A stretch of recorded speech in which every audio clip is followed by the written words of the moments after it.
grab your things, your computer, and whatever clothes you have left, start your truck, and let's hit the road. Even the folks in Nashville see your talent. We'll do great, I promise." That's a tempting offer, Woody, but part of me still wants to stay and fight for things here. The problem is that Donnie has his uncle, who is a judge in a strong position, making things really difficult for me. Well, that's not the only issue. Her family believes all those lies too, and you know how much influence they have. Will took a big sip of his beer and thought about the tough situation they were in. "What's going on, Woody? How can anyone think I hurt my kids and my wife? Has anyone ever seen a bruise on them? Have they gone to the doctor for anything because of me? No, they haven't, because nothing happened. The real problem is, how do I prove nothing ever happened when my wife tells lies, and my kids, who are too young for school, aren't seen as reliable witnesses? Plus, the judge is her lover's uncle, and the social worker is her cousin." Will sat on the back of the truck, beer in hand, took a sip, and asked the hard question, "I'm in big trouble, aren't I?" Dawn found them on I-35 north of Waco. Woody and Will had a large cooler full of beer and another one packed with venison and sausage in the back of the truck. The second seat held the few things Will decided to keep, and it was only half full. Starting fresh meant leaving behind anything that reminded him of his wife. But as he finished packing, he realized he hadn't kept much that he truly cared about in his 28 years. Maybe the next 28 would be better. Woody, who usually slept late after long nights, was so pumped up on coffee and snacks that he wouldn't stop talking. After hearing for the 14th time how great this trip would be, writing songs and having fun on the road, Will finally told him to calm down and focus on what was next. "How many more stops do you have planned?" "Just 3 more, buddy, and all are easy to reach from Nashville," Woody said. 3 more stops to finish the contract, then they could head back to the studio. That made Will feel a bit more hopeful. "But don't think you're just along for the ride, bud. You'll be playing and singing with me. I got the okay to add you to the lineup. You won't make much money, but you'll get food, a place to stay, and transportation. Plus, you'll have some fans to meet, if any catch your interest. We don't always play in the biggest venues, and sometimes we have to make do, but there will be a few who want to meet the musician even if they don't know his name." 2 weeks later, they, along with the studio musicians the label arranged for, were on a leased bus heading for the Coyote in Charlotte, North Carolina, a cozy dance spot, and then down to the Savannah Arena for a larger concert. After that, they were set to perform at an outdoor venue in North Charleston called Around the Bend. Neither of the 2 concert venues were full, and Woody thought it was because his second album didn't do well. It had songs written by the label's hired songwriters. The songs were skillfully made and aimed at young people who buy a lot of music today. However, they were missing what his fans really wanted: depth, feeling, and emotion. They were all show and no substance, and Woody's fans wanted something real. They preferred the raw sound from his first album and his performances in lively dance halls or big outdoor concerts like the ones Willie Nelson holds in Texas. Instead, the record label polished him up, gave him experienced musicians, and sent him out to impress fans along the Florida-Georgia line. The fans liked him about as much as he liked them, and after a quick rise in popularity, his career was falling fast. Luckily, this was his last commitment to the label, which had lost interest in him as quickly as the new country fans they tried to reach. In their final practice before heading to the Coyote, Woody handed out music for some new songs we're going to try this weekend. The musician, she couldn't really call them a band, since they would be parting ways soon, just shrugged. They were getting paid no matter what they played. After practice, Woody offered to buy everyone around at Commodore Grill, but only the drummer, Gary, and the bass guitarist, Danny, were in. After a few pitchers, Woody and Will both liked a young singer-songwriter who played keyboard. Her smile lit up the room when she played light, cheerful songs, but they were drawn to her deeper side. "Boys, you know this is our last chance," Woody said to Danny and Gary. "The music we're playing isn't what I love, and I'm going back to my roots.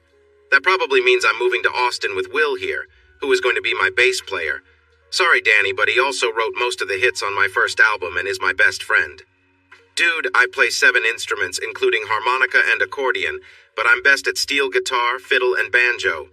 Any real country band needs all 3, and I can even play a good saxophone if you want a bluesy sound." So if you're asking if I'm interested, absolutely. But only if you're really going back to the good stuff instead of the pop country. I'm still single and available, and I hear Austin has some great women. Sounds like you might still need a drummer, and I'm available too. My wife served me divorce papers last month. She said I wasn't meeting her needs, so she moved on. But that was fine with me. What she was offering just wasn't worth the trouble. Will, with Gary on drums and Danny on other instruments, we just need a keyboard player who can sing backups, do duets, and take the lead sometimes. Have you seen anyone lately who might fit? Yes, she's off stage talking to the manager. Does anyone know what she likes to drink? Dark beer, came a reply from the table next to them. I know because I bought her several in hopes she'd go out with me, but it didn't work. Maybe it'll work for you. Will stopped by the bar, got a dark beer, and walked over to where the two women were chatting. He kept a bit of distance for their privacy, but the singer noticed him and paused. The stage manager turned to Will and asked, "Can I help you?" "No, ma'am, but maybe this talented young lady can." He looked at the singer. "We're sitting right over there, and we were really impressed by your songs and performance. Could we chat with you for a few minutes about a band we're starting?" "I saw you all and appreciated your support. You're starting a band. I'm not sure I match Mr. West's style, but I'd be happy to listen. Is it all right if we continue our talk later, Dot?" "Sure, Lila, anytime. It might not matter anyway if you take the job." Will introduced Miss Lila Livingston to the guys. She sat down and asked, "How did you know I drink beer?" The cowboy at the next table lifted his hat, and Will gave him credit. Lila smiled and said, "Maybe I misunderstood your intentions before. I apologize and thank you for remembering." "No, ma'am, you didn't misunderstand, but I appreciate your thanks. You're a wonderful person, and I'd love to hear you sing in the morning. If things don't work out with the band, I'll be here for the next songwriter session." The conversation with Lila went smoothly once Woody told her he was stepping away from the pop country scene. Will asked how many more songs she had that explored deep topics like the 3 she had already performed. Woody, along with his backup musicians, Will on bass guitar, Gary on banjo, saxophone, harmonica, and accordion, and Lila on keyboard, went on a short tour to wrap up Woody's contract for his second album. This tour was necessary because the audience reactions were mixed at best, and sometimes not very kind when it came to most songs from that album. What they did enjoy were the new songs we are trying out. These songs were rough and not finished, but they had strong stories that made people want to dance, laugh, or even cry. Once their obligations were completed, Gary collected his final paycheck, parted ways with his manager, and said his farewells. The label offered a disappointing contract for a new album, and he turned it down with confidence. They parted ways without any hard feelings. Danny had a nice passenger van, Gary drove a new SUV, and Woody owned a fancy white truck. Lila, however, had her clothes, personal items, keyboard, and a couple of other instruments, but no vehicle.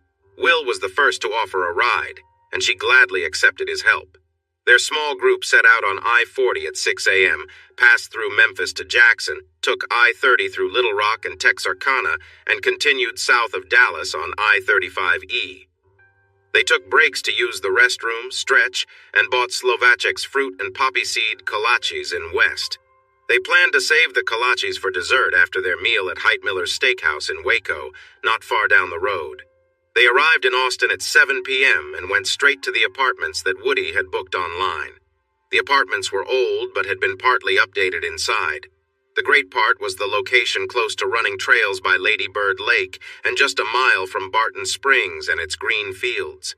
They were also only a short distance from Austin's vibrant music scene.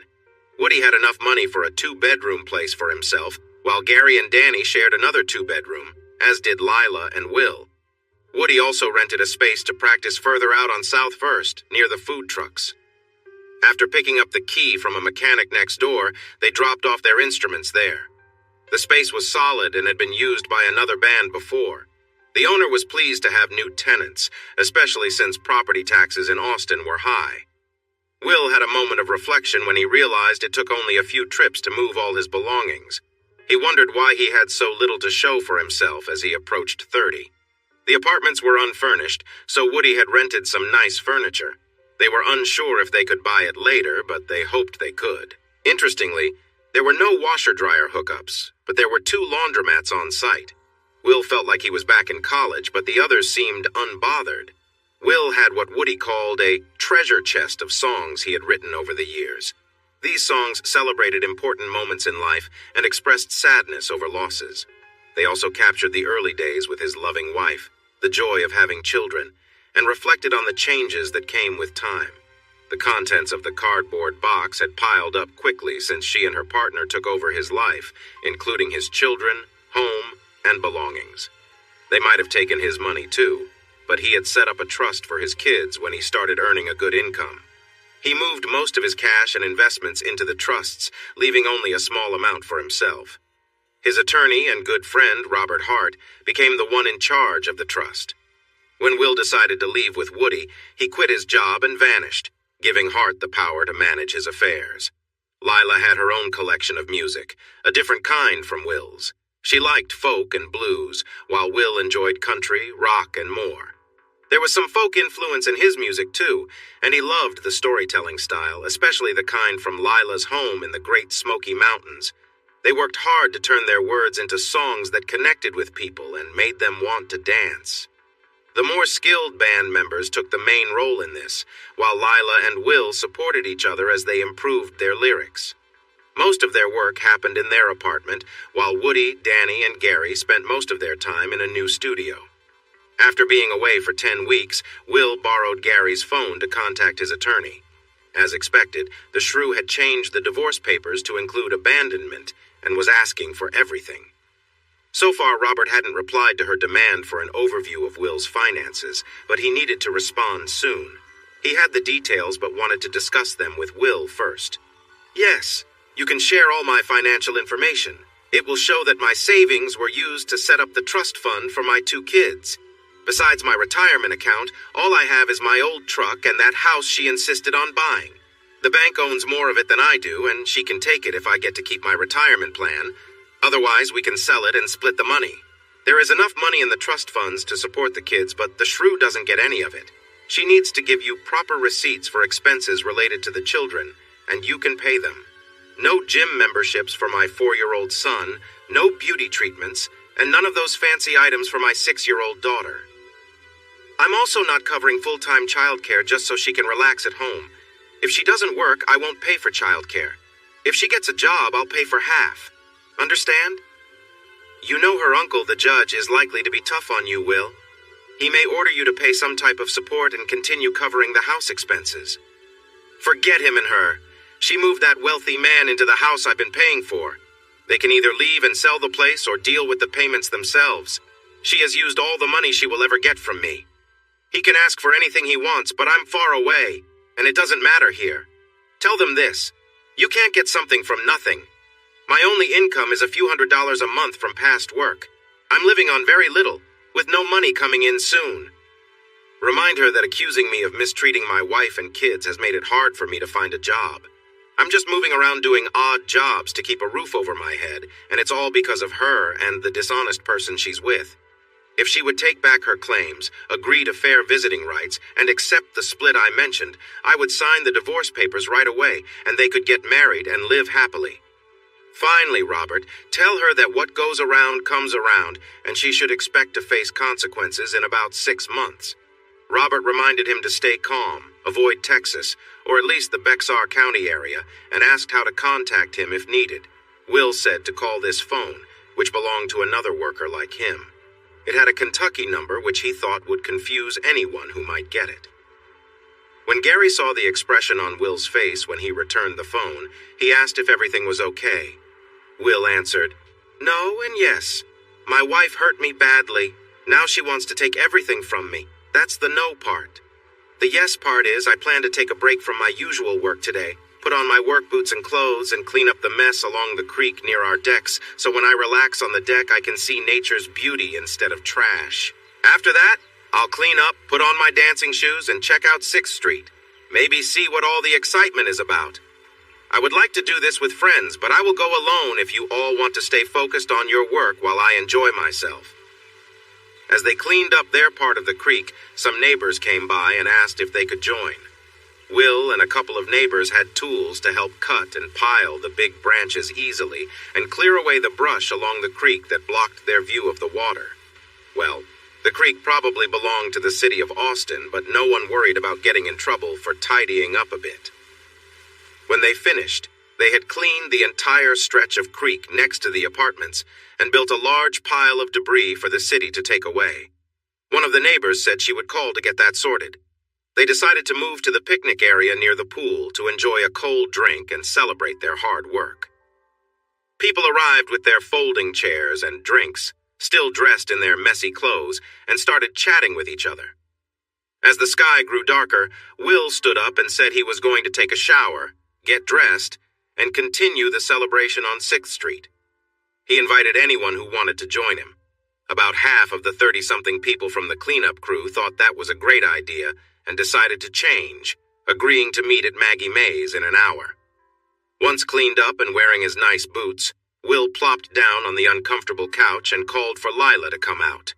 When she stepped out of the bathroom, he quickly changed his opinion of her. She was small, about 5'3", and slim, weighing around 110 pounds. She had lovely facial features and always looked nice if you liked long, straight hair and a fresh-faced look. Typically, she wore loose, muted tops, baggy pants, and worn canvas shoes. She looked like someone you'd want to protect, making it easy for her to blend in. But tonight, her hair was in a long braid. She wore makeup, blue eyeliner, and lipstick, along with a fitted red and black shirt and tight black jeans paired with shiny black boots. He stared long enough to cause her to blush and become a bit defensive. "Stop staring at me like that." "I'm sorry, Lila. You surprised me. I didn't know there was such a striking person underneath those baggy clothes. If you want, I'd love to accompany you tonight and help keep away any unwanted attention. Just a minute.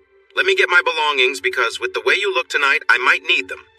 "You're being ridiculous," she said, her cheeks still pink. "I know I'm not much to look at, but I appreciate your kind words." Taken aback by her response, he insisted, "Come with me," and pulled her in front of a mirror in his bedroom. "Are you not seeing what I see? You're a beautiful lady right there. Don't tell me you don't look like a model because you definitely do. Just wait until Woody and the guys see you." When they walked to the van, the surprised looks and compliments she received confirmed Will's prediction, making her face turn a deep red. Will noticed she seemed pleased, shy, and defensive all at once. "Wow, Lila! Why are you hiding all that under those clothes? You look amazing." "We have to get you off that keyboard and in front of the microphone when we play live," Woody said excitedly. Feeling embarrassed but also pleased, she climbed into the van and sat in the back seat, right behind Gary. Will hopped in and took a seat next to him in the middle row. The apartment complex had a few adults around Will and Woody's age, but most of the residents were younger than Gary and Danny, who were 26. Most were students from the university, and they were used to balancing their studies with having a good time. Tonight, they decided to party with their new friends. Will realized that no one really knew how old Lila was, and no one asked. She looked young in her casual clothes, but when dressed up, she appeared like a polished lady in her mid-20s. He thought he would find out at the right moment, but it didn't really matter to him. They parked several blocks away and were relieved to find a spot. Woody led them to Maggie Mae's. He had played there a few times early in his career, and the manager recognized him right away. They hugged, reminisced, and insisted Woody and his friends sit at the special table by the bar that was reserved for VIPs. The first round of drinks was free, and when Woody mentioned that more people would be joining them, they cleared more tables nearby.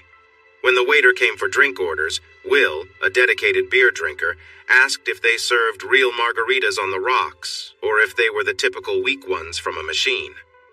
The waiter didn't take kindly to that and made sure Will they were neither from a machine nor weak.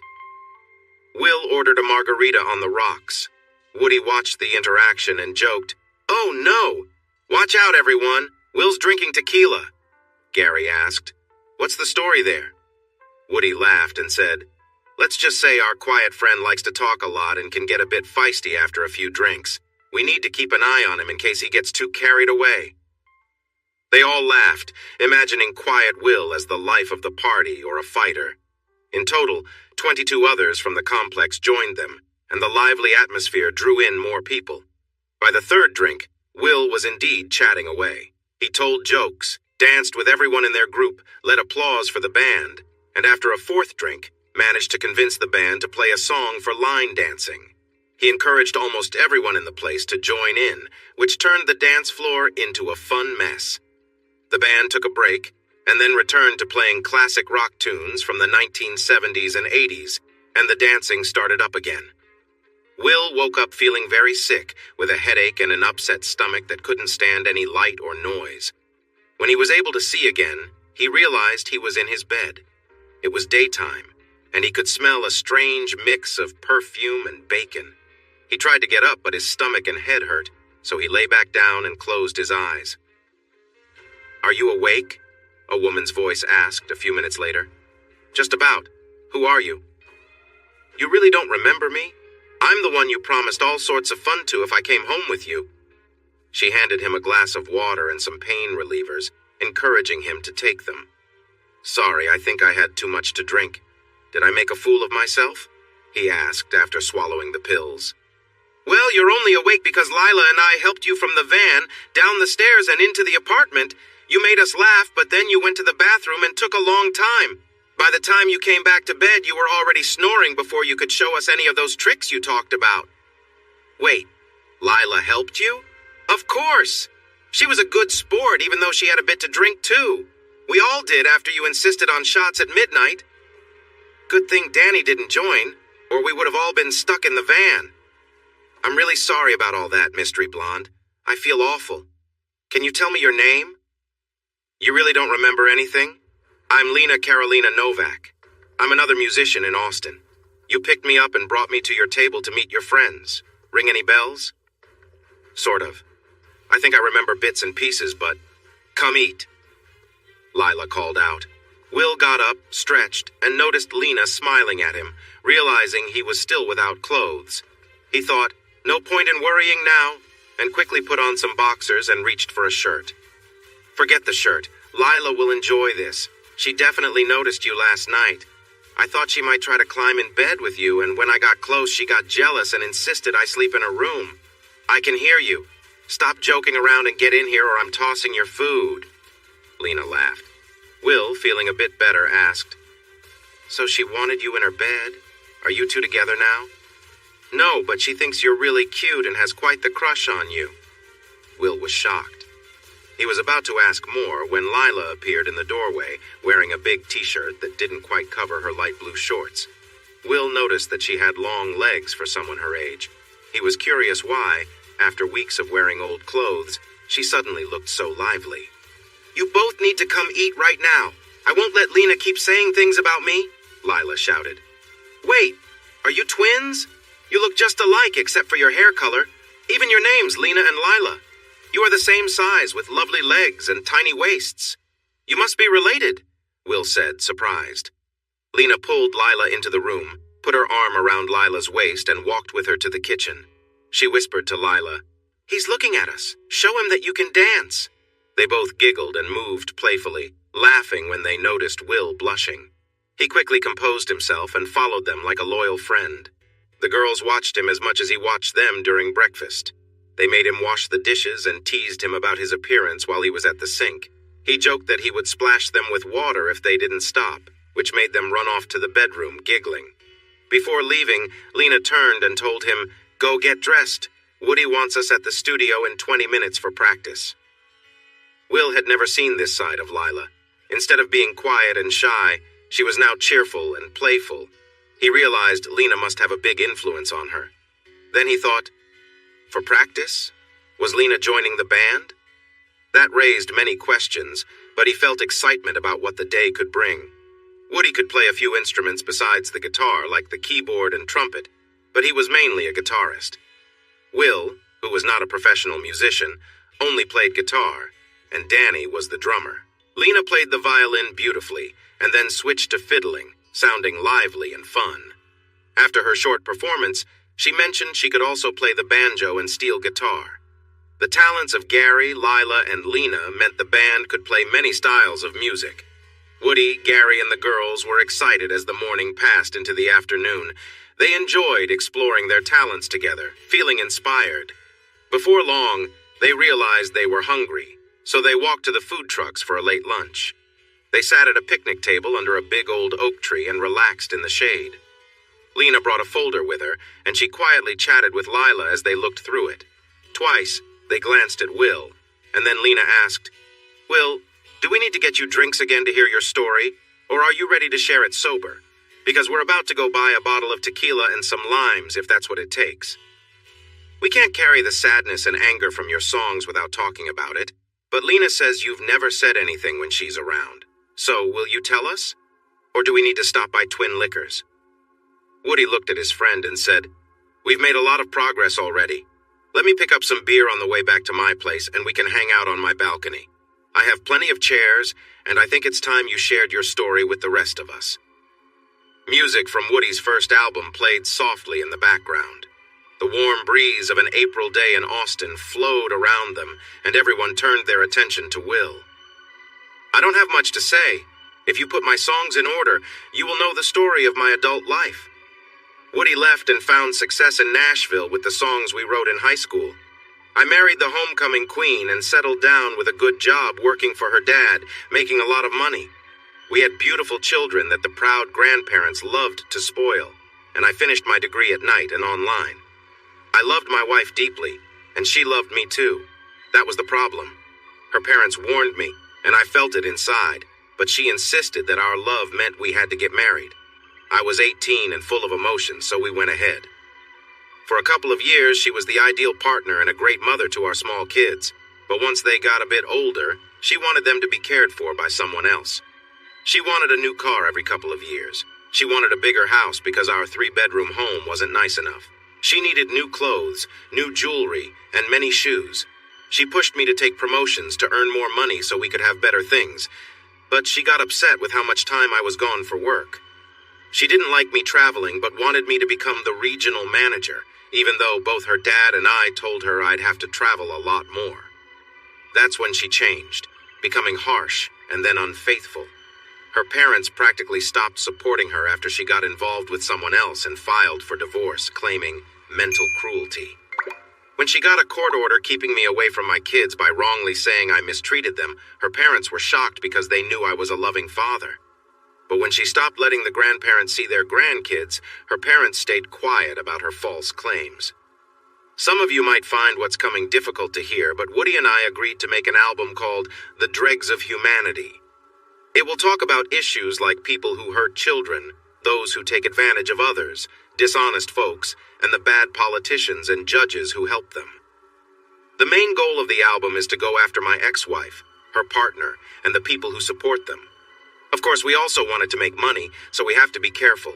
We wanted to be successful and avoid any legal problems. If people see it as mean or whiny, we won't achieve either goal. So, creativity is important, and having many talented people involved helps us take on this challenge. We want to find a new and unusual way to tell my story and respond to those who tried to hurt me. Yes, I know that sounds dramatic, but I don't have another way to fight back.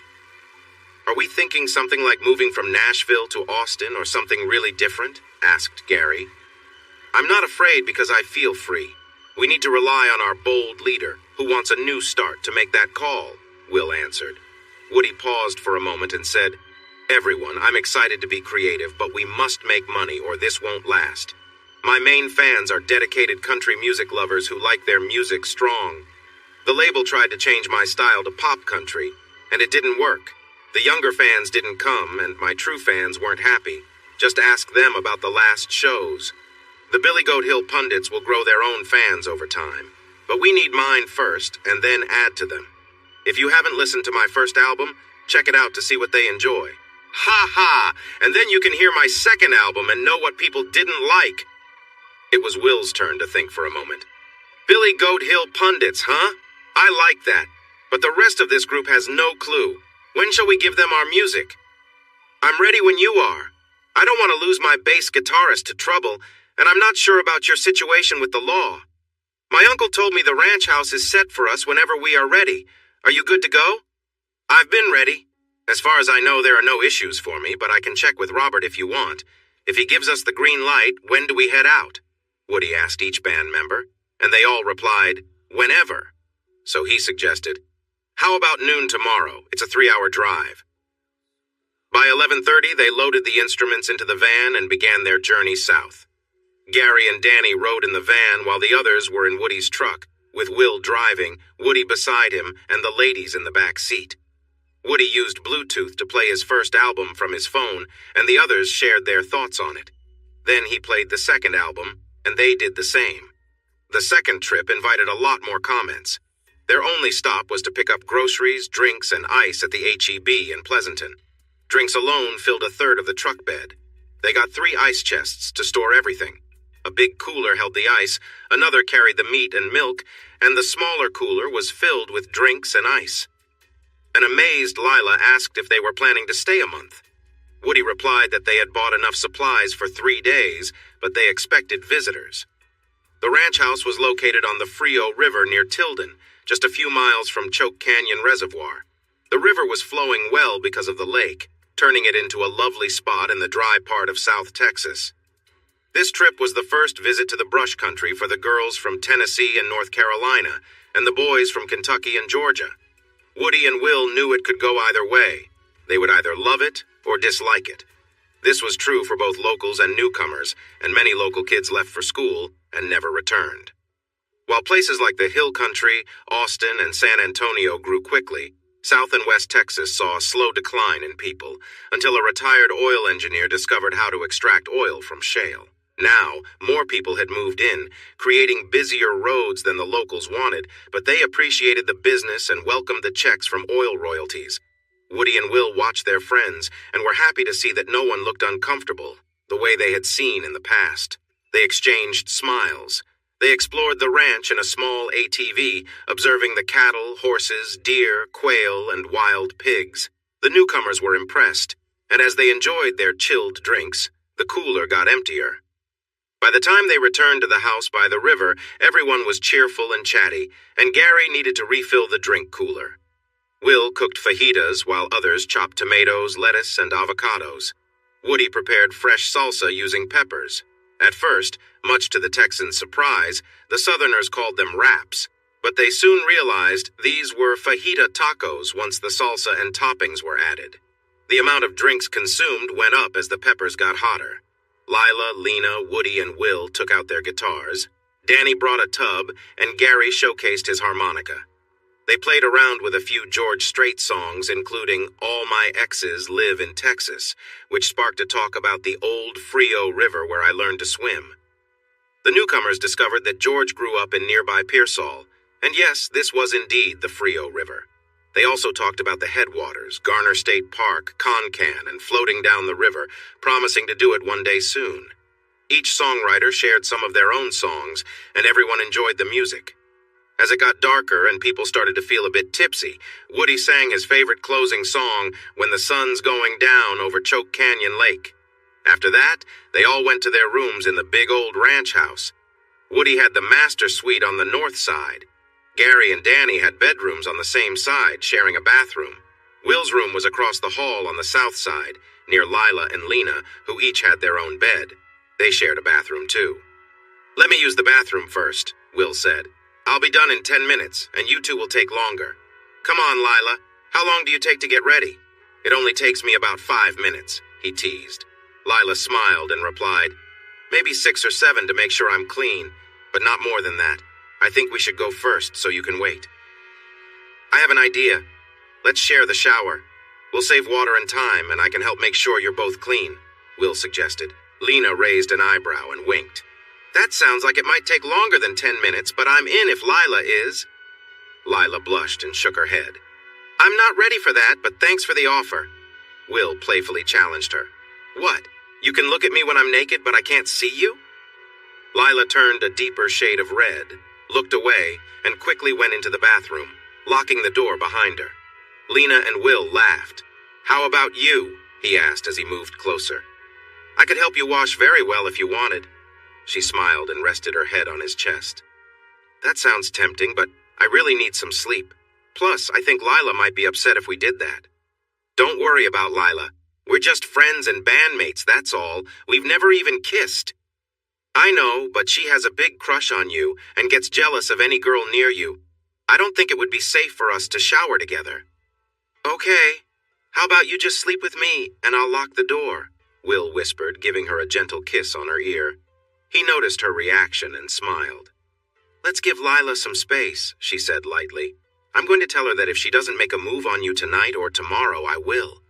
She wants to, but she's shy and a bit unsure of herself. Or, Will, you could just take her to your room and see what happens. That would end the waiting. Not going to happen, Lena. She knows things are complicated for me, and I don't want to drag her into it. She has to decide on her own. With you, it would be all lighthearted, but Lila is different. You and I could be friends with benefits, but I'm not sure about her. She's more serious about everything. Tonight is just for us, Lena. Let's find out if we're a good match. Lena sighed. As much as I'd like to get closer, I'm going to wait for another time. But if nothing happens between you two, I might just go for being friends with benefits and see where that leads. They shared a playful moment, then stepped back as Lila opened the bathroom door and said, Lena, the shower is ready. After he took a shower and got into bed, Will heard soft voices through the wall. He listened, but couldn't quite hear what they were saying, so he joked, If I hear any funny noises from that side, especially since you both looked great today, I might just come over. He heard giggles, followed by more sounds from both rooms. I don't believe you. Unless you are both by yourselves, those sounds shouldn't be coming from two different places. There were more giggles and whispers, and then he heard one of them get into the bed close to his. On the other side of the wall, Lila was lying on her side, and Lena encouraged her to make some sounds. When she did, Lena playfully lifted Lila's top and started to kiss her gently. Her hand found its way around Lila's waist, and she started to tease her. Lila gasped quietly, looking surprised at Lena's boldness. I've never, she managed to say.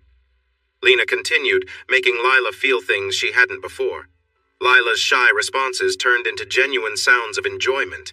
As Lila started to get lost in the moment, she responded to Lena's touch and let herself feel every sensation, forgetting about anything else.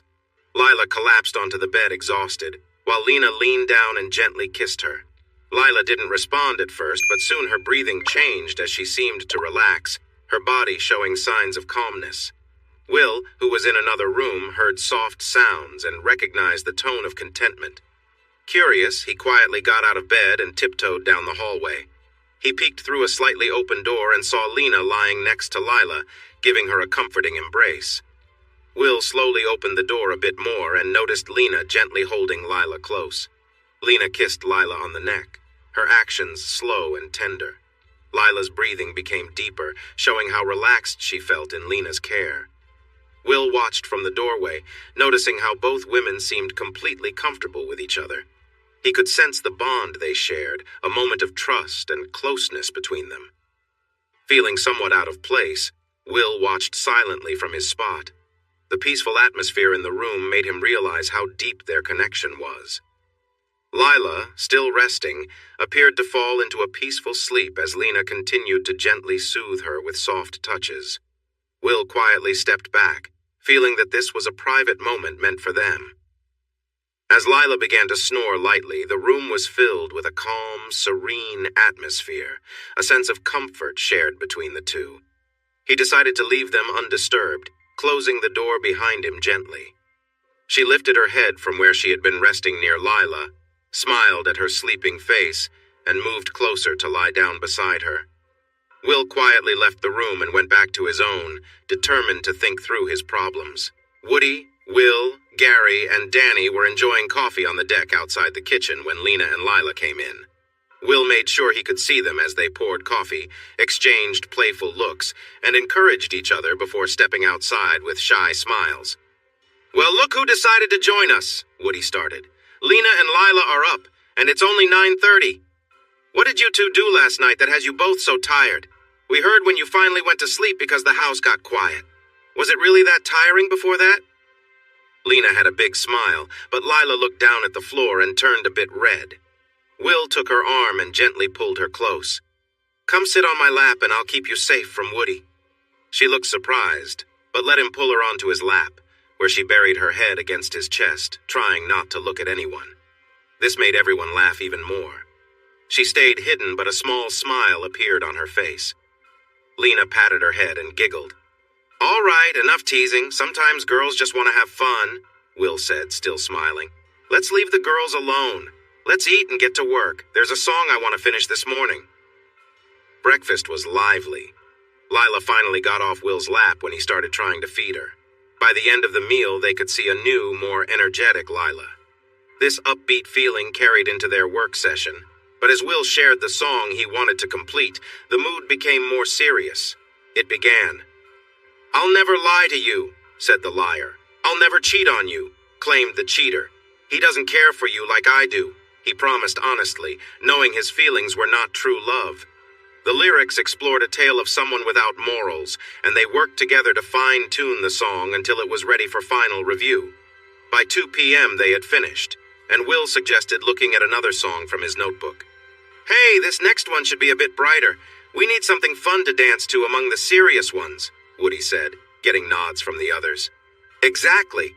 This one is for our lovely girls. I think they could really sell it. It's called I Want A. Baby, I want a new SUV with a big screen TV for me. And the kids. Baby, I want a bigger home with a garden and a gnome for me. And the kids. Baby, I want baby, I want baby, I want baby, I want baby. You need to get me what I want. Baby, I want a swimming pool to relax around during school for me. And the kids and a hot tub and a gazebo for me. And the kids. Baby, I really want a pair of tall boots." After the girls got excited, added their own verses, and turned it into a lively Taylor Swift-style song, they bounced around on the stage having fun. It lasted about 4 minutes. They wanted to add more verses, but Woody told them that though it could go to 10 minutes during live shows, it needed to stay around 4 for the album. He suggested that 3 minutes would get them more airplay. At 6, Woody said it was time to stop. He asked everyone to take showers and dress nicely for looking at stars and playing guitar. He wanted them in the van in 1 hour. While they waited, the boys set up lawn chairs and cheered when the girls came out with their hair braided, wearing white shorts and sleeveless tops with sandals. "These girls look amazing!" Woody shouted, and Will started clapping. Lena smiled and walked confidently, while Lila tried the same but seemed a little shy. Still, she carried herself well. Before they left town, Woody asked Will, "What did your lawyer say? Are we good? If not, we can do this another way." Will assured him there were no problems, so they kept driving until they reached a small Mexican restaurant on the town's edge. After sharing some beers, nachos, enchiladas, tacos, and plenty of chips with salsa, they got back in the van and quietly passed through Cowtown with its population of 4,446 on their way to Billy Goat Hill. They arranged the chairs in a semicircle facing the town and set out 3 guitars, a hand drum, a tambourine, and a mouth harp. Woody took charge and started to tell stories. "That's our hometown, me and Will. It may not look like much, and we aren't really welcome back there, but it's where we grew up. Over there, near the line of trees, is the river we learned to swim in. Just like George Strait learned to swim in the Frio, we learned to swim in the Nueces. See that spot where the dirt road meets the trees? The river flows through there, and that's where Will had his special moment. Lena, why don't you sing that song for us?" Sitting next to her, Will joined in as they sang about his story. "One restless summer, we found love growing wild on the banks of the river on a well-trodden path. It's funny how those memories last, like strawberry wine and 17. The warm July moon saw everything. My first taste of love, so bittersweet green on the vine like strawberry wine." As soon as they finished, Woody began to share more about their childhood, when they could play games and ride bikes all day until it got dark, as long as they were home for meals. He talked about their younger days when all the fields were full of crops. They used to pick and carry watermelons, then gather other things like black-eyed peas, onions, and finally, corn. "At one time, we had fields full of gold around us," Woody said as he began to play music. Will joined in. "This is a song we used to sing right here. Our fields were made of corn, not barley, but our experiences were pretty much the same as Sting's." Woody started the song, and soon Lena and Lila added their voices, making it sound like a duet between Sting and Eva Cassidy. "You'll remember me when the west wind blows over the fields of barley. You'll forget the sun in the jealous sky as we walk in fields of gold. So she took her love to gaze for a while over the fields of barley. In his arms she fell as her hair came down among the fields of gold. Will you stay with me? Will you be my love? In the fields of barley we'll forget the sun in the jealous sky as we lie in fields of gold. I never made promises lightly, and there have been some I've broken. But I swear, in the days still left, we'll walk in fields of gold. We'll walk in fields of gold. We need to add that to our show, if not the album, Gary said firmly. Just beautiful. What's the story behind you in this song? He asked Will. Will just nodded at Woody, who began to share. It may be hard to believe since Will and I were good students and athletes. Well, Will was the star athlete and I was a team player. Anyway, even though we came from nice families and were liked, there was a family in town who didn't think we were good enough to date their daughters, along with someone from an even richer family who disliked us. Despite that, we dated those daughters and made promises. We believed our love could overcome any differences, and that one day we would walk in fields of gold. Will ended up running off to Mexico and marrying the oldest daughter right after high school, which surprised everyone. Her parents and the wealthy man were sure she would choose him and join their families. This was despite the fact they all knew he wasn't faithful during college, telling her from a distance how much he loved her and wanted to marry her. Will regained respect when he became a father to a beautiful and talented grandchild, and when he had a second just as wonderful, he became her parents' favorite. It was interesting that when she suddenly got an order to keep him away from her and the kids because of past behavior, they still supported Will. Honestly, it was quite shocking. No one in the county believed what had happened, except for the judge and the social worker, both related to the main person involved. Her family, who once thought Will was not good enough for her, stood by him. That was until they were told they would never see their grandchildren unless they started supporting their daughter. Her parents changed their minds and things became very tense for Will at work. He tried to stay calm, but sometimes you have to take a step back and think. So, about 6 weeks ago, Will and I talked about everything that had gone wrong, agreed that things were pretty bad for him, and he loaded up his pickup truck to head to Tennessee. You see, what's right doesn't always win. The truth doesn't always matter, and money, not love, often makes things happen. What are you going to do, Will? Let them take your kids and ruin your name? Lila asked, sounding angry. Look, Will said defensively, I have a plan, but... Their conversation was interrupted by a loud truck pulling up the hill from the highway and parking next to the van. A large man with long brown hair and a beard jumped out and said, Wow! Paco said he saw a circle of chairs and heard music when he passed by. Sierra, call and tell them to come over. He turned to the group. Hi, everyone. I'm Tim, or Timbo as these guys call me. We'll introduce ourselves in a bit, but first, where have you all been? One moment we're having fun, and the next you're all gone. What happened? Things went south, Timbo. Wet Willie finally realized he would end up in trouble if he stayed, so Rob got his signed power of attorney and we took off to Tennessee. Paco arrived in his big truck, followed by a lot of people getting out of another vehicle. They all caught up for about 15 minutes, introducing themselves while starting to drink beer and whiskey at a faster pace. An hour passed quickly. It was hard to tell just how much whiskey Timbo had consumed, but he was finally feeling the effects. So were Lila, Lena, Woody, Danny, Gary, and most of the other people who had joined them, making a group of 22. So, Tennessee, did you go back there to help him write some new songs for the pop music crowd? Forget you and your comment, Woody replied, slurring his words. They pushed me into that stuff and I quit. Our lead songwriter over there tells me we're going to try something different, whatever that means, but it definitely won't be pop. What does different sound like? Paco asked. Instead of answering, Will started playing and singing a song he wrote called Screwed, Blued, and Tattooed. It tells the story of a wife who always wants more, no matter how much she already has. She pushes her husband to take a job that he and her father warn will keep him away more. Then, feeling lonely, she ends up with someone else and makes bad choices.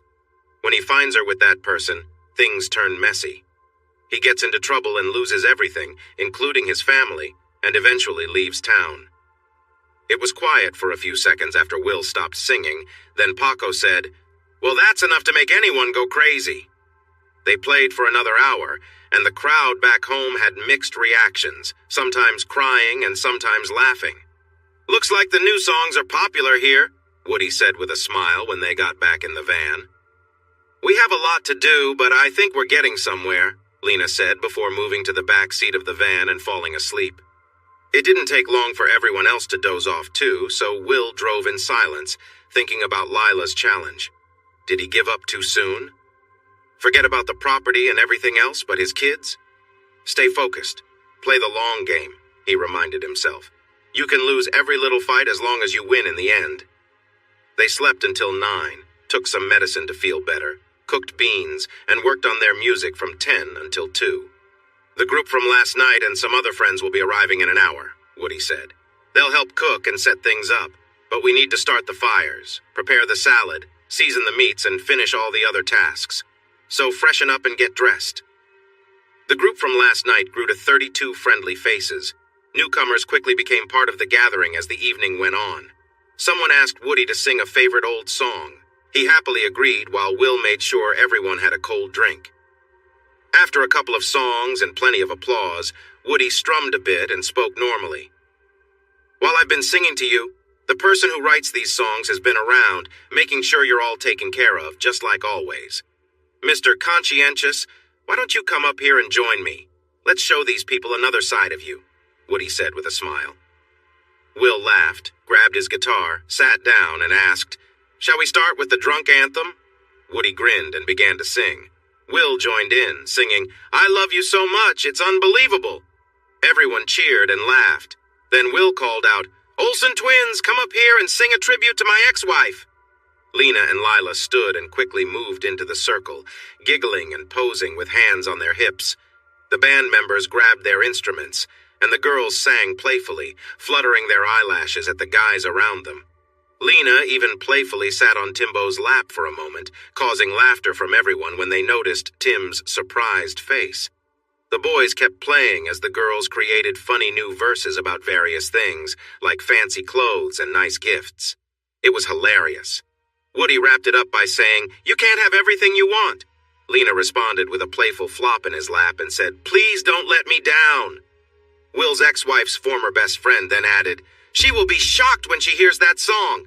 Her family and friends will know it's about her right away. When can we get a copy? I want to play it during the country fair parade. We can dress up and join in just like Lena and Lila. It will be amazing. Back in Austin, the fun turned into hard work. They practiced their songs for 6 hours every day, but they also exercised, lifted weights, ran, swam at the local springs, and kayaked on the lake. They took turns cooking breakfast, grabbed lunch from taco trucks if they weren't busy, and either cooked dinner or went out to one of Austin's great restaurants. The nice breeze from Lake Austin made places like Hula Hut and Abel's favorites, but they enjoyed the history of spots like Threadgills, El Rancho, and others. They also loved burgers from Dirty Martin's and ice cream from Sandy's, which were close to their homes. They dove into the Austin culture and met their future manager at the famous Broken Spoke. Barry Donaldson, at 26, was a big fan of Woody's first album. Managing 3 successful local bands already, he impressed them by saying the record company was mistaken for not recognizing Woody's talent in the second album. After they played some new songs for him, he eagerly asked if he could be their manager.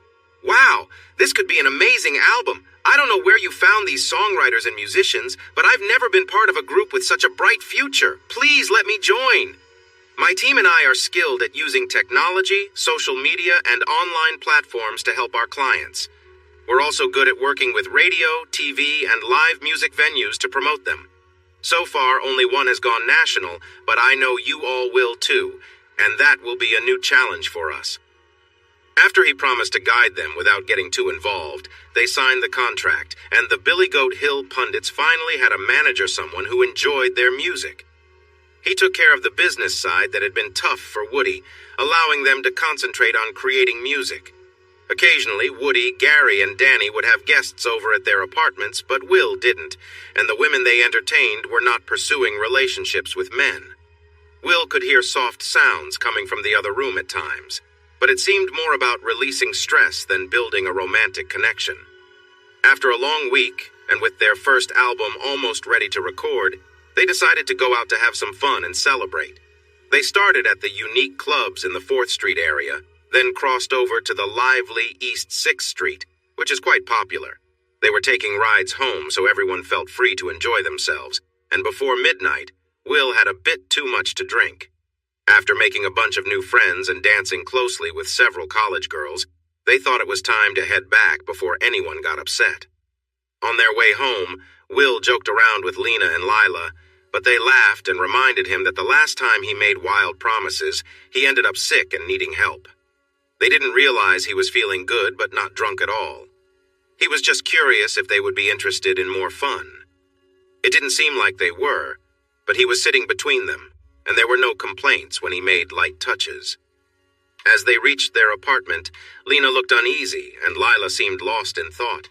He playfully asked for a kiss from each of them before they could go inside, and he could feel warmth from both as he drew them closer. Even though they seemed open to his attention, he sent them to their bedroom while he cleaned up and lay down in his own space. He listened to their laughter through the thin wall for a bit before hearing the first sound of excitement. He guessed it must be Lila, but since she had been a little bold lately. Will waited a few more minutes, then quietly moved through the living room to their door, which was slightly open. He quietly entered the dark room, noticing the soft movements in front of him. Lila and Lena were together, sharing a moment of intimacy. Lila enjoyed being close to Lena, who had promised to take care of her. Despite her thoughts briefly wandering to Will, Lila stayed in the moment with Lena, appreciating the tenderness they shared. Lena held Lila close, her arms wrapped around her friend in a comforting embrace. They were lost in their own world when Will approached, his presence unnoticed at first. Lila shifted slightly, responding to the warmth and care she was receiving from Lena. She felt secure in this connection, savoring the trust between them. Will, observing quietly from a distance, saw the bond between the two women. His thoughts stirred, but he stayed respectful of the scene in front of him. The atmosphere in the room was peaceful, and Lila's contentment was clear as she rested in Lena's care. Lena, too, was focused on comforting Lila, making her feel safe and cared for. As time passed, Lila's thoughts returned to Will briefly, but she remained with Lena, who gently guided her through this quiet moment of closeness. Will watched for a while longer before deciding to step back, leaving the two women in their shared tranquility. The room remained filled with a calm and peaceful energy, and Lila drifted into a restful state, comforted by the quiet understanding between her and Lena. Will quietly left, understanding that this moment was theirs to share. He shifted his focus, trying to control his thoughts, and gently held her, feeling the warmth of their connection. The moment was filled with intensity as both Lila and Will were wrapped up in the experience. Lila's mind was overwhelmed by what was happening and she couldn't focus on anything else. She felt herself trembling as her body reached a peak she had never felt before.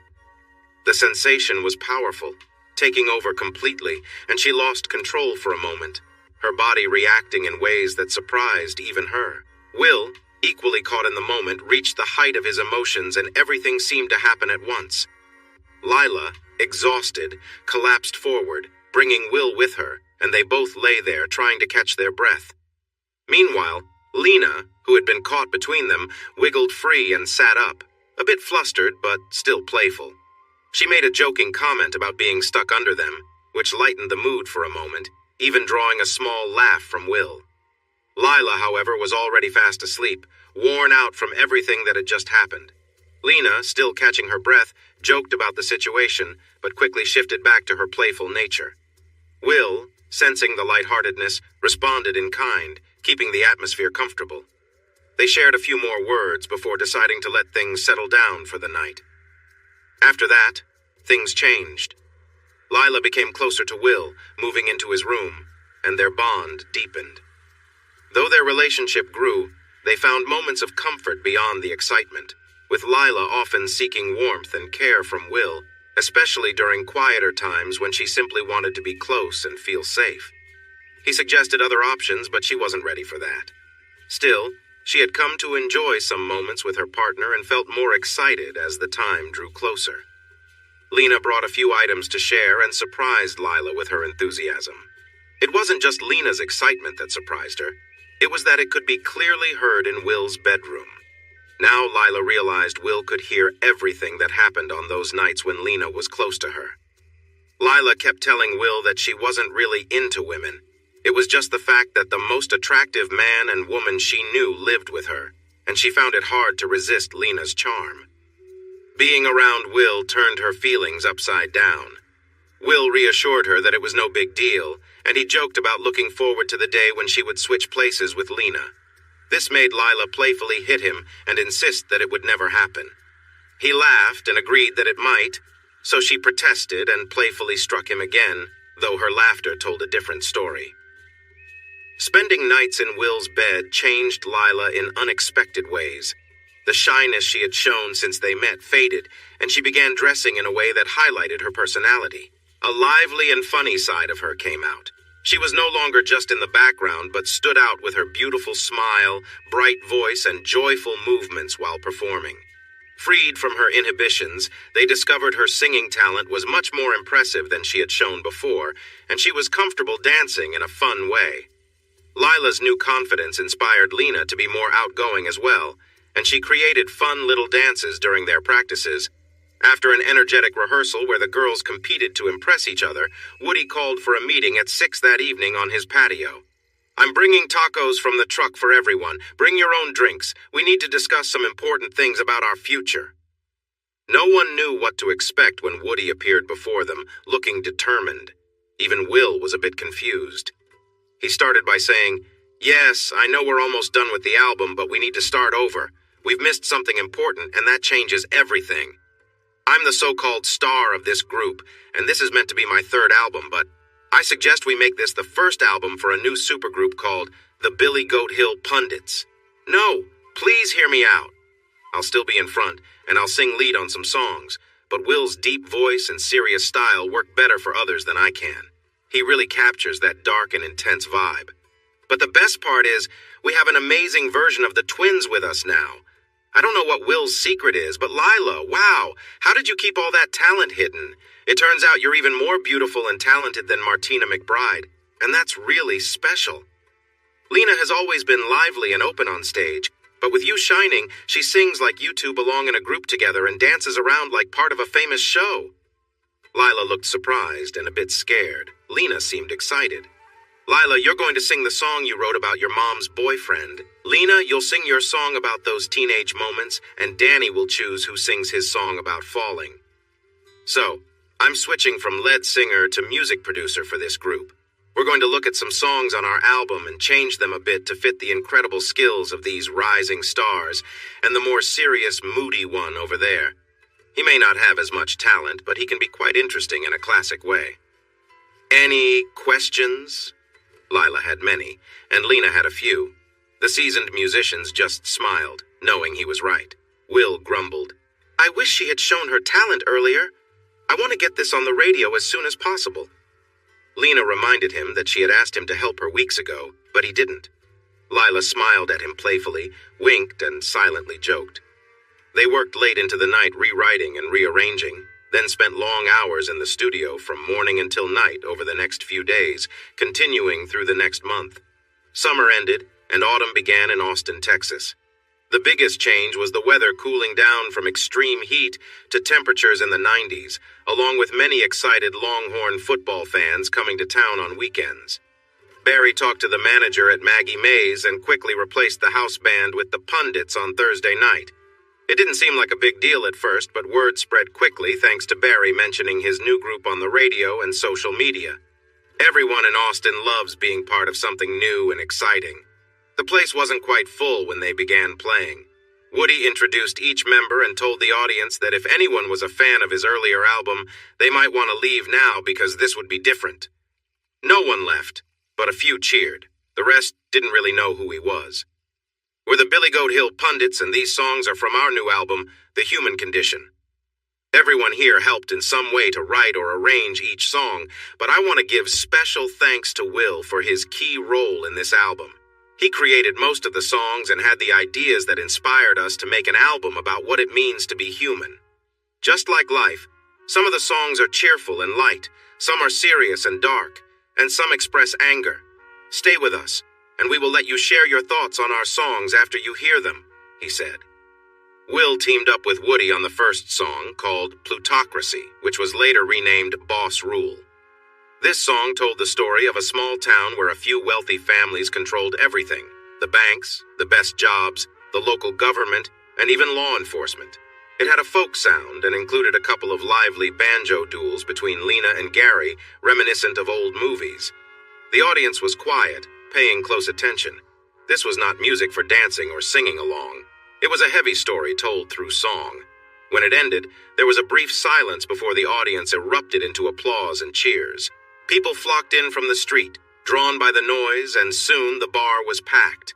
Lila's song, Holier Than Thou, also known as Nueces Valley Hypocrites, brought laughter, clapping, and sing-alongs. Instead of a school group judging a mother for her choice of clothing, it focused on members of a church who criticized young people, the poor, and Latinos while ignoring cheating and dishonesty within their own ranks. Their hypocrisy was stronger than what was seen in the story of Harper Valley. Cheating Sluts featured the stories of Will, a husband who was cheated on, and Lena, a wife in the same situation, as they shared missed signs of infidelity from their partners. Lena encouraged anyone who had experienced betrayal to join them in singing the powerful chorus, leading to tears in the audience. Lila, with the help of Lena, sang Mommy's Boyfriend in sweet, childlike voices, taking the audience a moment to realize that the song spoke of a serious issue. There were gasps, wide eyes, and more tears. Leo had a lively tune similar to The Lion Sleeps Tonight, and it took a while for the audience to understand that it addressed dishonest police officers and their powerful connections. A quiet and unsure reaction to the first song turned lively after people had time to think about the performances. Lena and Lila's singing of Daddy We Miss You got the loudest applause of the night, but Lila changed the mood with Peytos and Hebios, sharing a tough story from her childhood. Will took the microphone to sing Hank Williams' classic, Your Cheating Heart, with the twins happily singing backup. Lena and Woody delivered a spirited version of Ring of Fire by June Carter and Johnny Cash, which had everyone joining in and dancing at their tables. The girls took that excitement even further with a lively, playful performance of I Wanta. Woody and the girls shifted the mood again with falling downstairs and running into doors, sharing a story about a family trying to cope with the challenges of a difficult home life. The audience showed their concern with sad faces and quiet murmurs. Will sang The Scales of Justice next, followed by Happy Now, That You Got What You Wanted.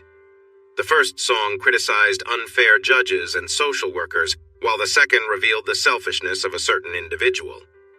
Both songs left the audience looking troubled. Next came I Got Everything, Including the Kitchen Sink, by Lila and Lena, a lively song about a wife's experiences in a confusing situation, which drew both laughter and disapproval. Woody performed Will's latest satirical piece, God Asks My Permission, about a very rich and powerful person who dismisses those who question him. All four singers then joined for The Meaning of No, telling a story about a charming man who pursues a woman despite her repeated refusal. Will closed the showcase with I'll Never Lie to You, where the same charming man made empty promises to a hopeful woman. Woody thanked the audience for listening and asked for their thoughts. Most feedback was positive, though some felt the order of the songs created a difficult emotional experience. He promised to think about that and thanked them again. The audience wanted more, and they had more to give, but were unsure how long they could stay on stage. The manager informed them they were welcome to play all night, but needed a break to sell some drinks. They mingled, chatted, enjoyed a couple of drinks, and then returned to the stage for a few new songs that were well received. 6 of Woody's best songs from his first album kicked off the set, followed by a mix of covers, ranging from Appalachian folk to bluegrass, southern rock, country, and western. The variety got people singing and dancing, and many commented on the band's versatility. From the start, a photographer and videographer were capturing the show, along with a woman eager to interview them afterward. She didn't give much of an introduction, but mentioned she was good friends with Barry, their excited new manager. She seemed to understand why he believed in them so much. Sensing it was a safe space, the band opened up about their journey but stuck to the official story about the song's inspiration. They claimed the songs came from stories they had researched rather than personal experiences. The interviewer seemed to know better but didn't push for more, at least not that night.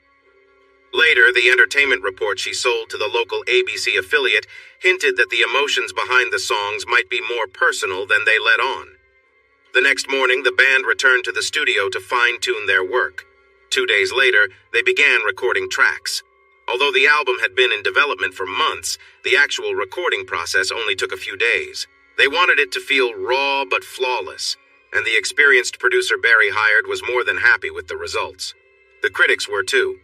Meanwhile, new fans, moved by their performance at Maggie Mae's, posted clips on YouTube. A few days later, a part of the entertainment report that aired on KVUE in Austin was picked up by the entertainment segment of Good Morning America, GMA, which was featuring non-traditional music groups like theirs, calling it concept music. The YouTube videos received a lot of feedback, mostly positive, with people praising the music and lyrics. However, some critics complained the music made them feel depressed or angry. Will smiled at that. They had intended for the music to provoke thought. The GMA feature sparked even more discussion, especially because it highlighted the band's songs addressing heavy topics like child abuse, corruption in the judicial system, and Woody's critique of wealthy men with too much power. The segment ended with their song, Leo, which touched on the growing distrust of law enforcement in marginalized communities. In the end, the buzz surrounding the GMA segment and YouTube clips created the perfect lead-up to the release of their album, The Human Condition. Singles from the album started playing on the radio and online just a week later. Even in their hometown, people were tuning in, whether it was from watching GMA or the younger generation sharing clips on YouTube. More kids were on Instagram, while more adults used Facebook. Parts of their performances, filmed by a videographer, were shared with the band's followers and friends. In the following weeks, Woody received many texts and calls from their hometown. No one had Will's new number, but they were familiar with the characters in his songs. They shared their feelings with Woody and expressed their opinions about those mentioned in the songs. This upset the more prominent members of the community, who were used to admiration or at least quiet respect. Their first show after the release of their first singles was at Maggie Mae's. People had to arrive 2 hours early to get a seat.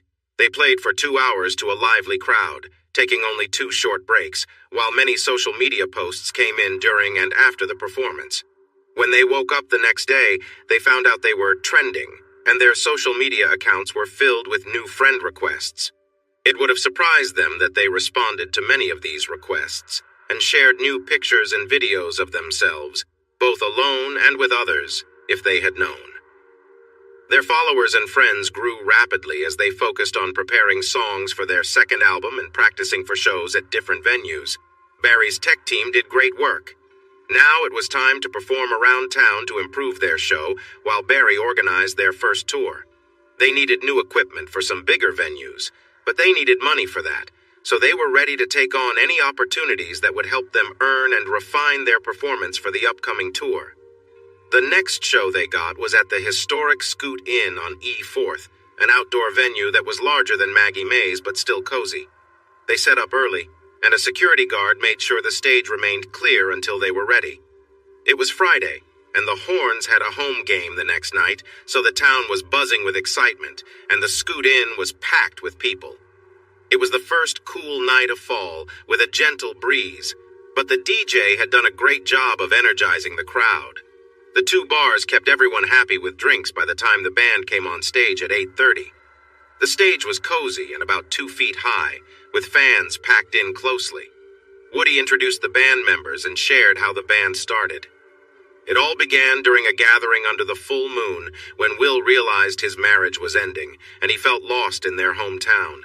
The crowd cheered and laughed at the story of Lena being playfully taken by a tipsy Will. They applauded when Woody talked about Lila's transformation, her singing talent, and how well she worked with Lena, Will, and himself, no matter the song. Danny and Gary would have solos in the show, but Woody let them lead a warm-up jam session. This lasted over 5 minutes and featured blues, jazz, classical, and bluegrass music. The girls and Gary traded instruments based on the music, which the audience loved. After that, Woody returned to the microphone and told the audience, The songs in the first part of our show are from our new album, The Human Condition. Will wanted to name it The Dregs of Mankind, which might fit, but our manager says it could turn people away. Before we start, I should warn you that the first part of our show might get a bit heavy. Please listen closely to the lyrics. They may resonate with some of you deeply. Don't worry, the songs in the second and third sets are much lighter, and you'll hear some original pieces from our band members. They wrote every song on this album except for the two familiar classics. Some of these songs might be on our next album, or even more than one. Remember, the first set tells stories about real people. Feel free to express your anger towards the issues raised, but please don't take it out on us. Wood and Will kicked things off with The Plutocracy. They were joined by the twins for Leo, and then Will sang The Scales of Justice. The crowd in Austin was excited after the first song and upset after the third. The song Holier Than Thou by the girls lifted their spirits, but the songs Cheating Sluts and Daddy We Miss You brought them back down. Your Cheating Heart and Ring of Fire gave everyone a chance to relax and sing along, and they did. The cleverness of I'll Never Lie to You caught everyone's attention, just as the heartfelt performance of the loving wife in The Meaning of No did. The mood brightened again with I Wanta and I Got Everything, until Lila and Lena warned everyone about Mommy's boyfriend, Habeos and Pedos, and falling downstairs and running into doors. When Will finished singing Happy Now, the audience was ready for a break and some drinks. Lively conversations filled the room as fans talked among themselves and with the band members when they came off stage. Most talks with the band were about congratulations, but many fans shared that they understood the feelings behind the songs. The second set was different, showcasing new stories and songs for the next album, focusing more on love and less on sadness. The music was faster and included different instruments, arranged by Gary and Lena. The third set featured many covers, from artists like George Strait and Garth Brooks to Johnny Cash, Willie Nelson, Waylon Jennings, Lynyrd Skynyrd, the Allman Brothers, AC/DC, and the Rolling Stones. The whole crowd danced, cheered, and enjoyed the show, asking for encore after encore before the band could finish. Lena and Will performed Strawberry Wine for the first encore. Woody, Lena, and Lila sang Fields of Gold for the second, and the four of them sang When the Sun's Going Down Over Choke Canyon Lake to each other. The crowd loved it so much they wanted more, but that was the final song, even though they lingered to chat. The next day, they found out thousands of videos had been shared on social media. The posts covered all three sets, but the songs from their album got the most attention. The BGH pundits were becoming popular online without fully understanding what that meant. Barry told them they needed to spend an hour the next night interacting with fans live on their website. They responded with confusion, asking, "What website?" They wrapped up early that day to tidy up and change into nicer clothes than what they had worn during practice.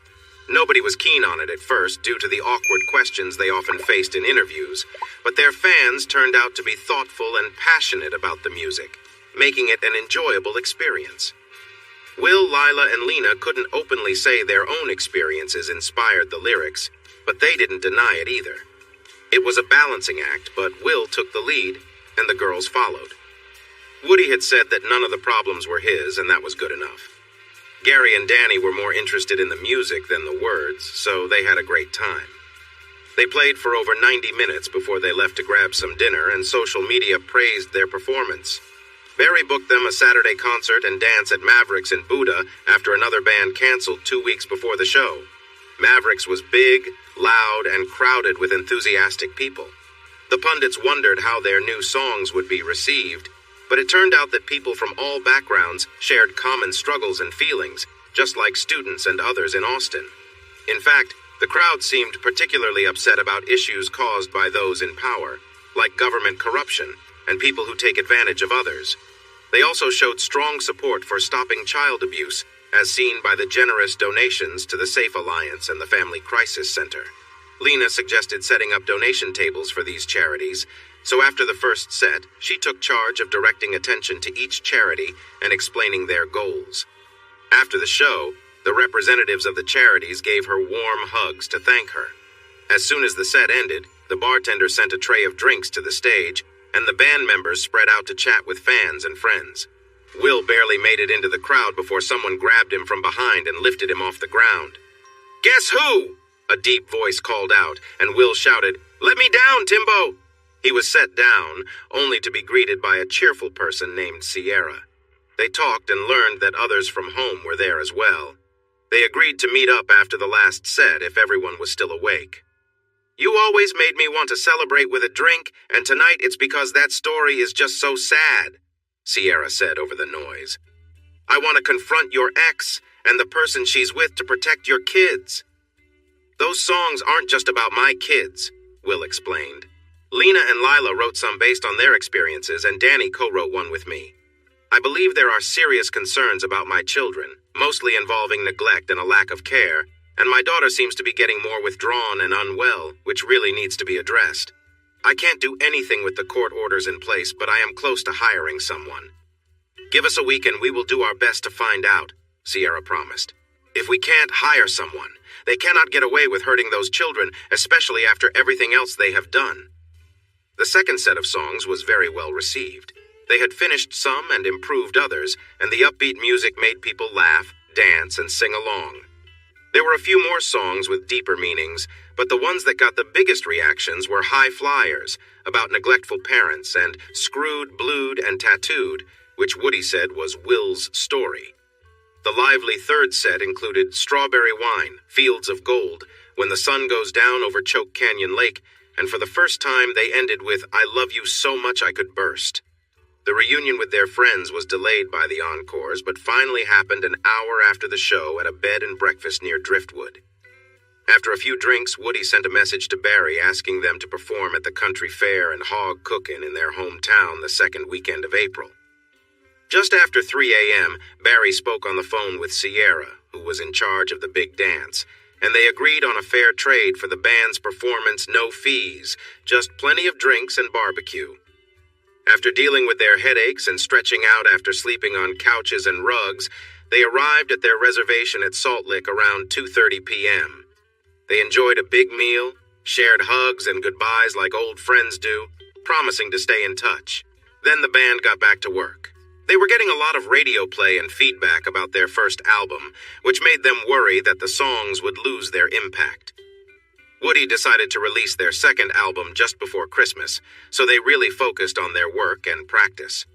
At the same time, Barry wanted them to perform more, so their lives turned into a busy routine of practice, improvement, and traveling for shows across Texas. They were well received in Fort Worth, but not as much in Dallas. The shows around Houston were packed, and tickets for 2 shows near San Antonio sold out quickly. It was fun, exciting, and a bit stressful. Lila and Will worked through their stress together, Lena played with her toys, and the 3 other men spent time with whoever they pleased. None of them understood why Lena did not pick from the many who liked her, but she seemed happy, so they left it alone. Meanwhile, money was coming in, and after Sierra and friends had no luck with their inquiries about his children, Will spent some of his earnings on top-notch investigators who could work quietly. They began their work while Will focused on writing, practicing, performing, and doing interviews.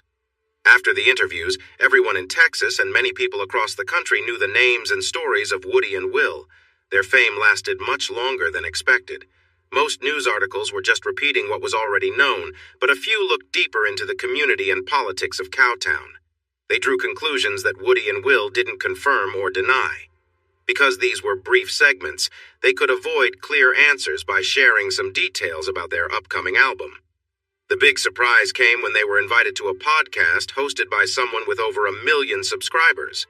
Woody and Will had never heard of Cheaters: The Rest of the Story, nor had they seen any episodes, but Barry's assistant arranged for them to meet for 30 minutes at their practice space. They met the young, lively female host and sat where she told them to, in front of one of 3 cameras. Within minutes, it was clear to them and to the band members who were watching that this was not going to be an easy interview where they could share simple thoughts or gentle hints about their new music. The host had some documents, Will's divorce papers and other legal notices. She asked tough questions. Did he cheat? Did he mistreat his family? Why was he arrested? Why would a social worker say there was proof of trouble at home if he had not done anything wrong?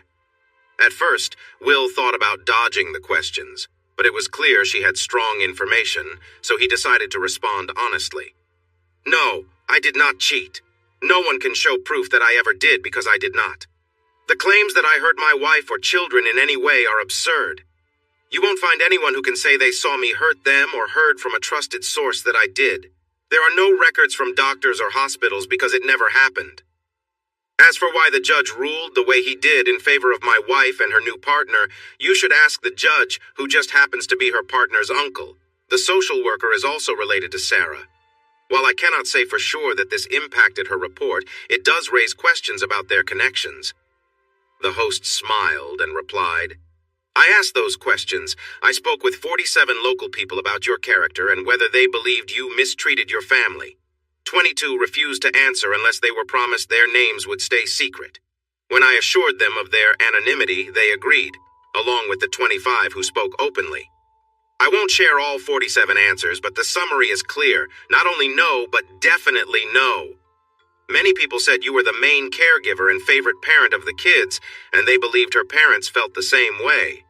Interestingly, none of the 47 people had anything nice to say about your ex-wife Sarah or her partner Donnie.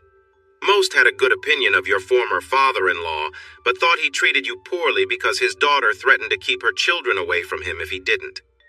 They also spoke negatively about the judge, the sheriff, and the social worker. I tried to talk to the sheriff, the judge, and the social worker, but none agreed to an interview or provided a written statement.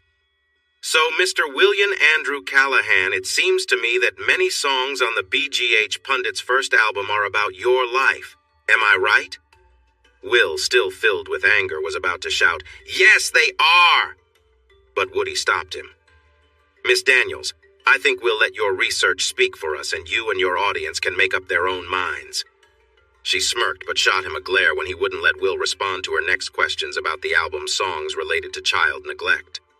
Woody smiled back and reminded her that not all songs were written by Will, and that every band member contributed to exploring the human condition on the album.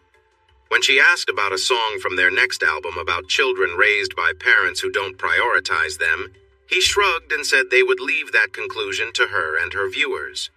Next, she examined the lyrics of The Scales of Justice and Leo, and shared what she learned in interviews about the judge and sheriff from the people in Cowtown. It was not flattering, and matched the lyrics perfectly. Will felt a mix of excitement and fear, knowing that their attempts to defend themselves would not be enough from now on, assuming anyone actually watched the podcast. They did.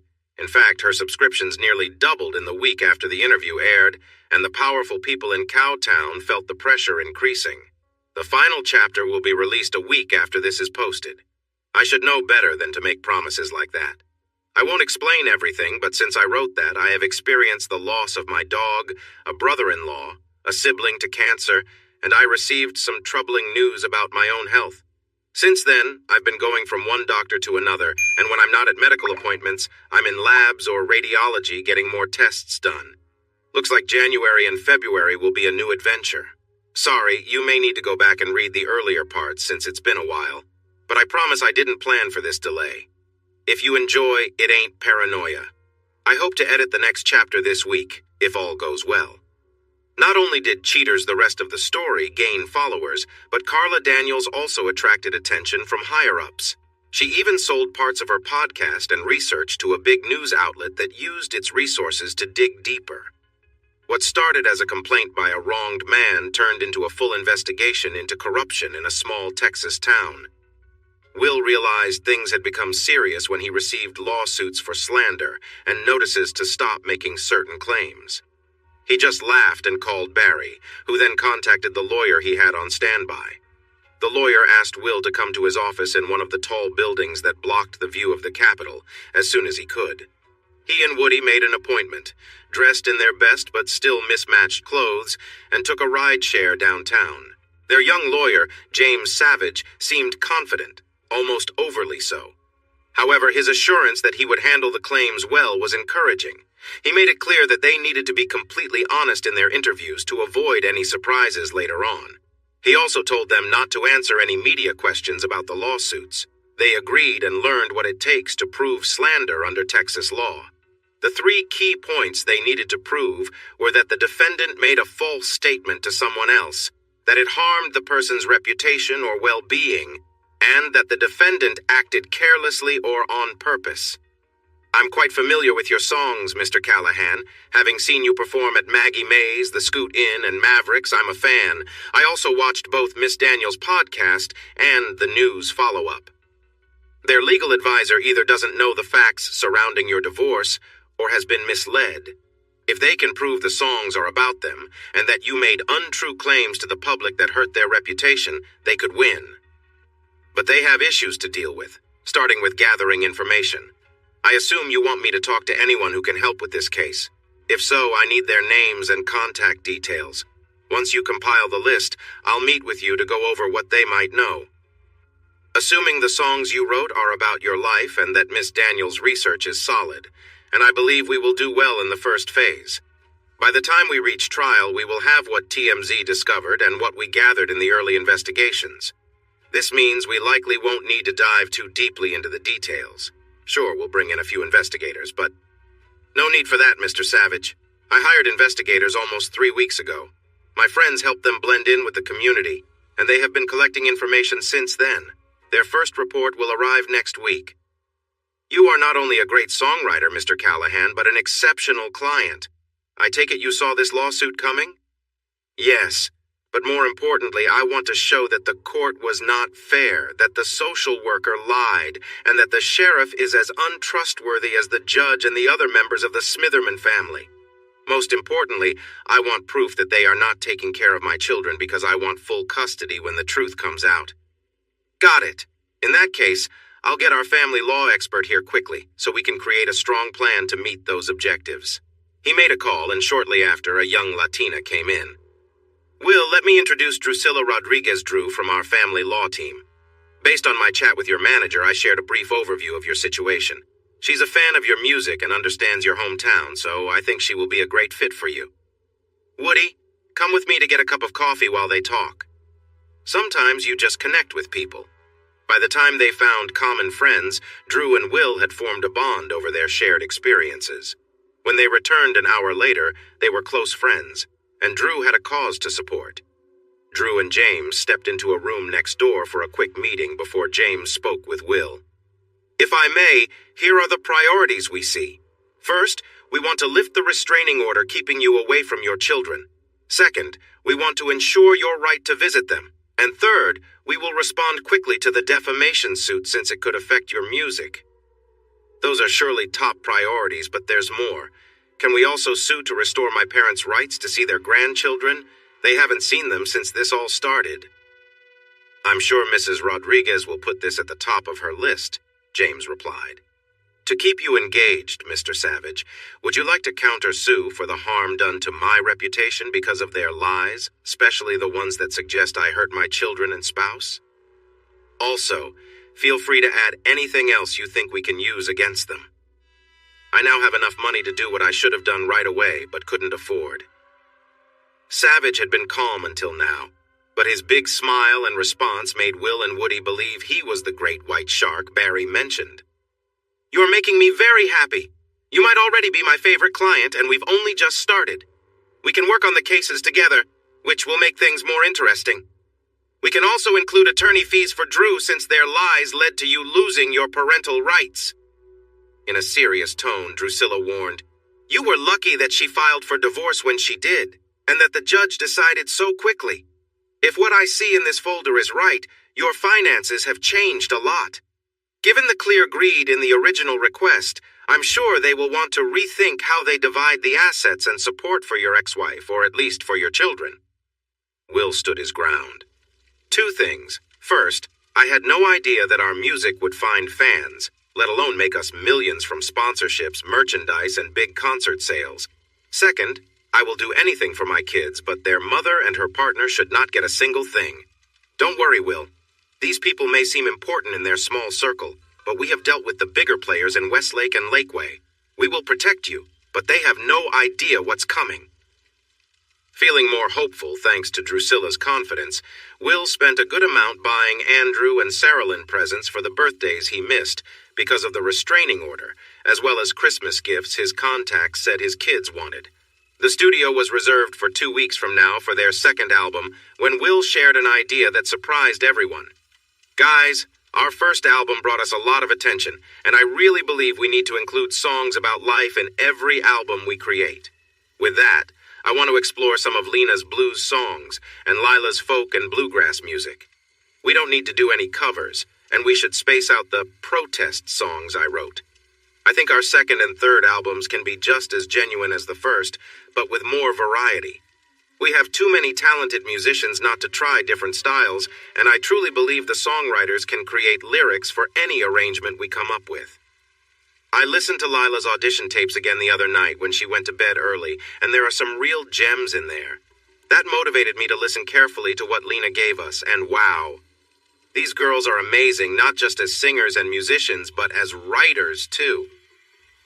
I had a lot to say in our first album, and I can't tell you how much I appreciate you all letting me take some shots at my enemies. I'm not finished yet. I still have a lot to express, but so do our ladies. I know Gary and Danny have things they want to share musically as well. Lena, Lila, and I are ready to help you bring those ideas to life if you're willing to push us to become an even better band. And Woody, my friend, I think it's time we start working on a couple of songs about the craziness of trying to fit a country soul into a commercial pop mold. And maybe another about how true friendship can save lost souls. Barry was shocked when he saw the slightly revised song list for the BGH Pundits Unfettered. But after listening to their final practice tapes, both he and the producer were excited to get things moving in the studio. As always, their dedication to practicing perfectly meant they only spent a few days in the studio. Gary, Lila, and Lena added their touches, layering in different instruments. The finished album showcased both their musical talent and their strong lyrics. Watching their Grammy-winning producer's enthusiasm as he listened to the final cut was rewarding for everyone.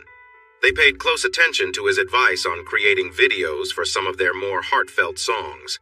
Barry's media-savvy kids also had plenty of ideas, so in the weeks leading up to Thanksgiving, they were just as busy filming videos as they had been producing the music.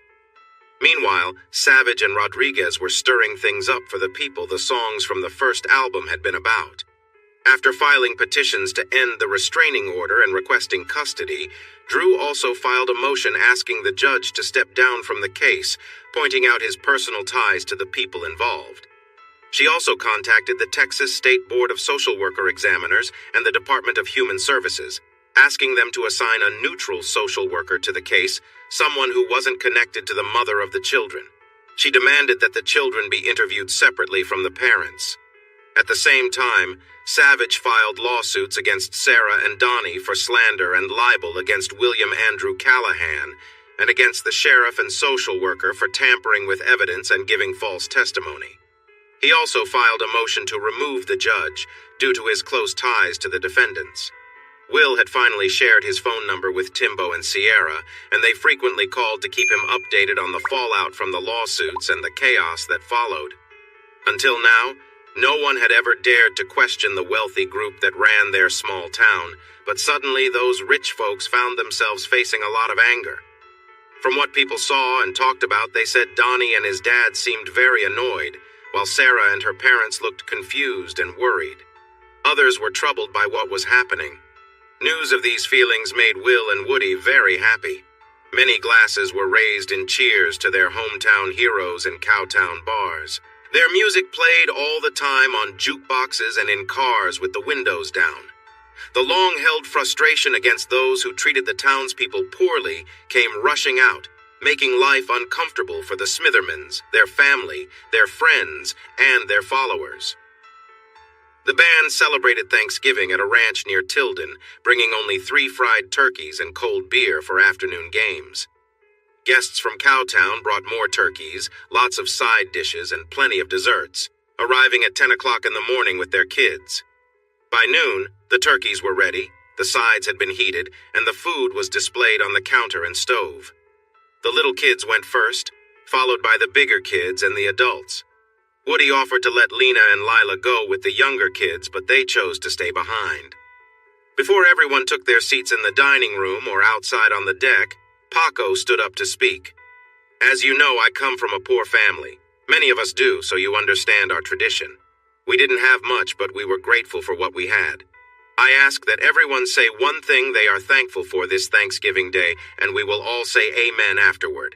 Let's begin with the kids and go around the room. Julio, Mijo, you've done this before, so you can go first. The answers varied from person to person, with some being thoughtful, but Will's answer was simple. I am thankful for all the people in my life who care about me. All afternoon, there were cornhole and horseshoe tournaments in the yard, with divisions for kids, beginners, and open play. The TV was on for the Cowboys' Turkey Day game, but most people paid it little attention. Many expressed their disappointment that the Longhorns-Aggies game had been replaced, especially since Texas AANDM moved to the SEC and struggled to find success. Later in the evening, the meal included turkey sandwiches on homemade bread, followed by an unplugged concert. The band played all the songs from their album Unfettered, and some new ones they were preparing for their next album, set to come out in early spring. They paid attention to their friends' reactions, knowing they had a good sense of what might be popular. They also played favorite requests, including all the songs from Human Condition. Afterward, everyone shared funny updates about things happening back home. By 10:30, they all agreed it was time to wrap things up. They said goodbye with hugs. The group from Cowtown headed west, and the musicians put away their instruments, ready for a much-needed rest. Lila and Will, although awake early, were the last ones to join breakfast. They smiled through a few playful comments and made an exciting announcement. Lila, Lena, and I finished 3 of Lila's songs and 4 of Lena's. I've contributed some lyrics, but they created the heart of the songs and the arrangements. I truly think you will all enjoy them. Once the excitement calmed down, he added, I've also written a few new ones I'd love for you all to help arrange. Don't ask me when I found the time, they just came to me. They're different, but I really like them. They started debuting the new songs a little after 10 and finished before noon. Everyone agreed that all of them should be included on the 3rd album, and many could likely become popular singles.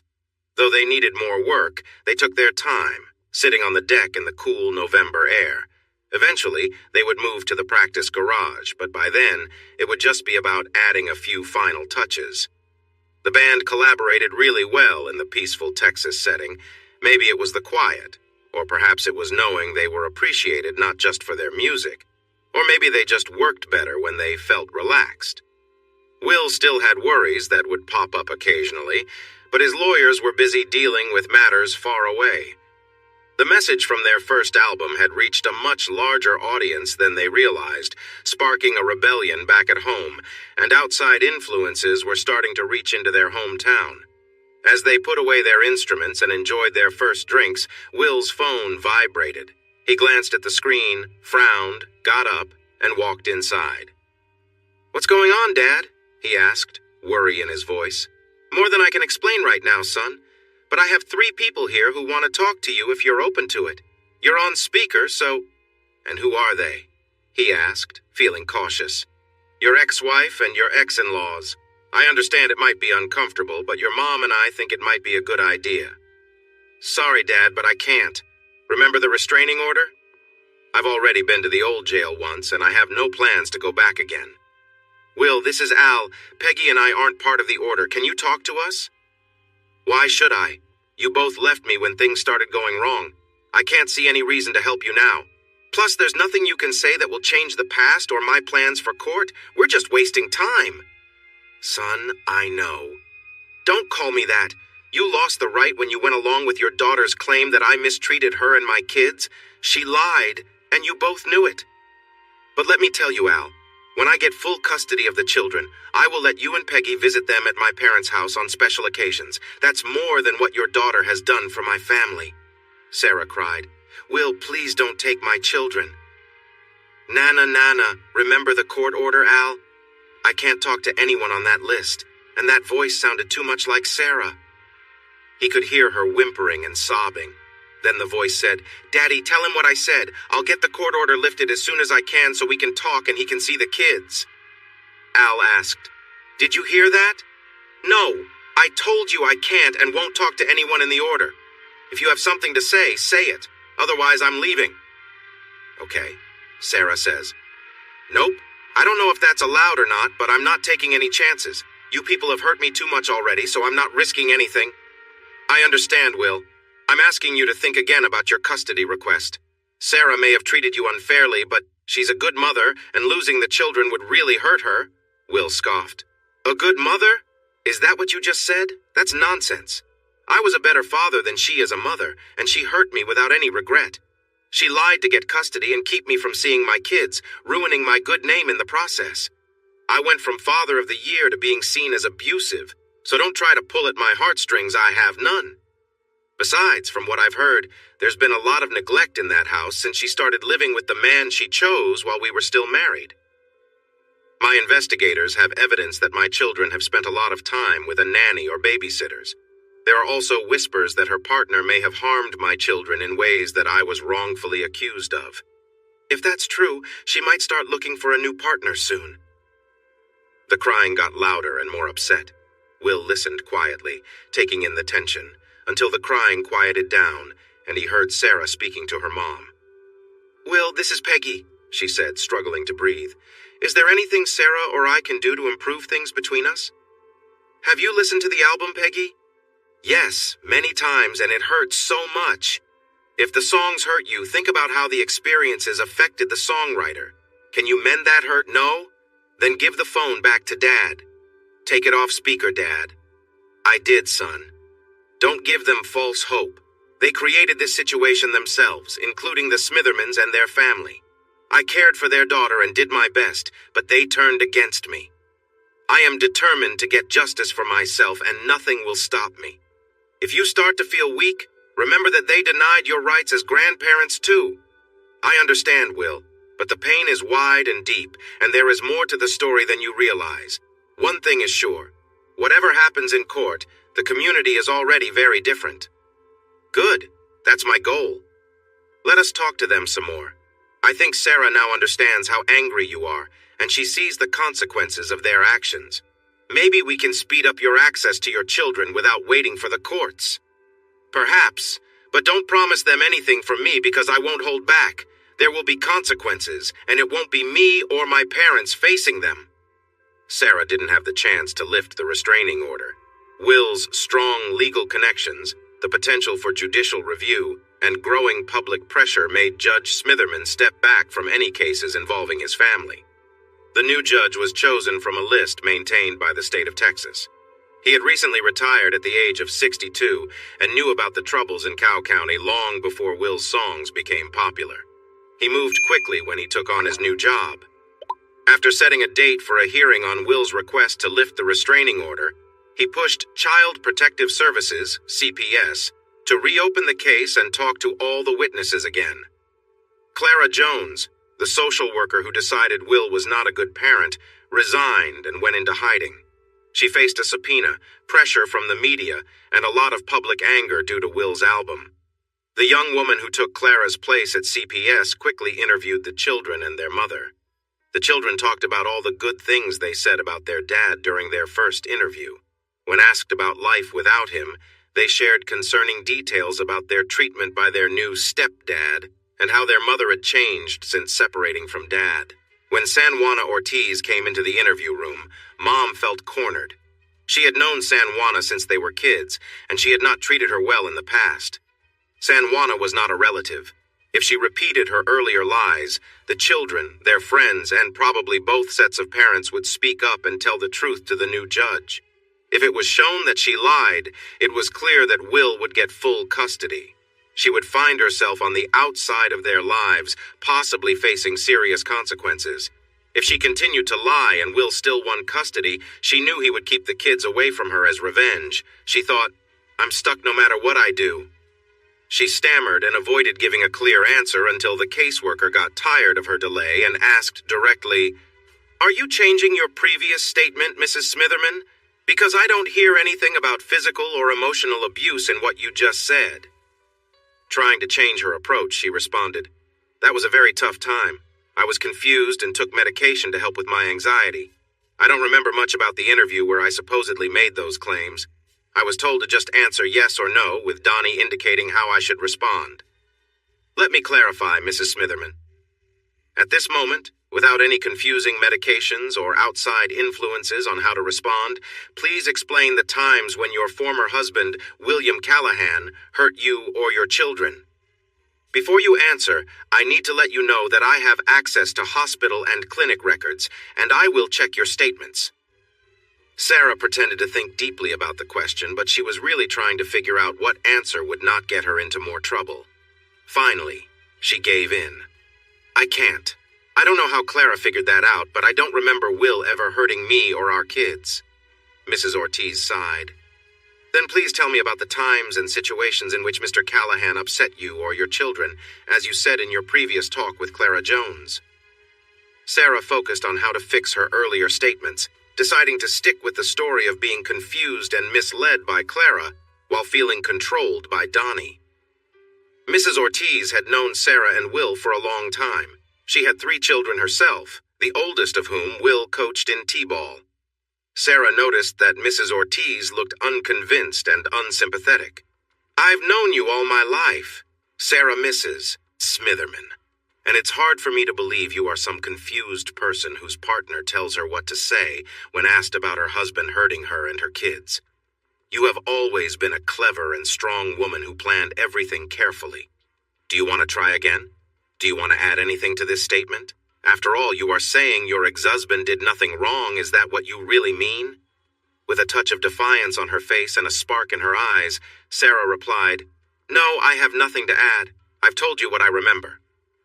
San Juana Ortiz stood up, shook hands with the well-practiced storyteller in front of her, gave her a quick, hard look of disapproval, covered it with a fake smile, and said, The judge wants me to share my findings as soon as my report is ready. That will happen tomorrow at 10. If you think of anything you want to add or change, let me know by 8 a.m. If not, I'll see you in court. She emphasized the last part, and Sarah understood what it meant. She was likely to lose her children to her ex and might be accused of making a false report about domestic issues. Maybe it wouldn't be so bad if Will got the kids, Sarah thought. As Donnie got more involved in politics, they became busier in community activities, which meant leaving the kids with her parents for longer periods. Her parents were happy to spend time with their grandchildren, but they complained that her absences were happening too often and lasting too long. This made her feel guilty, but not guilty enough to stop attending exciting events with Donnie. So she found a couple of babysitters who would watch her kids overnight or even for 2 days, as long as she paid them enough.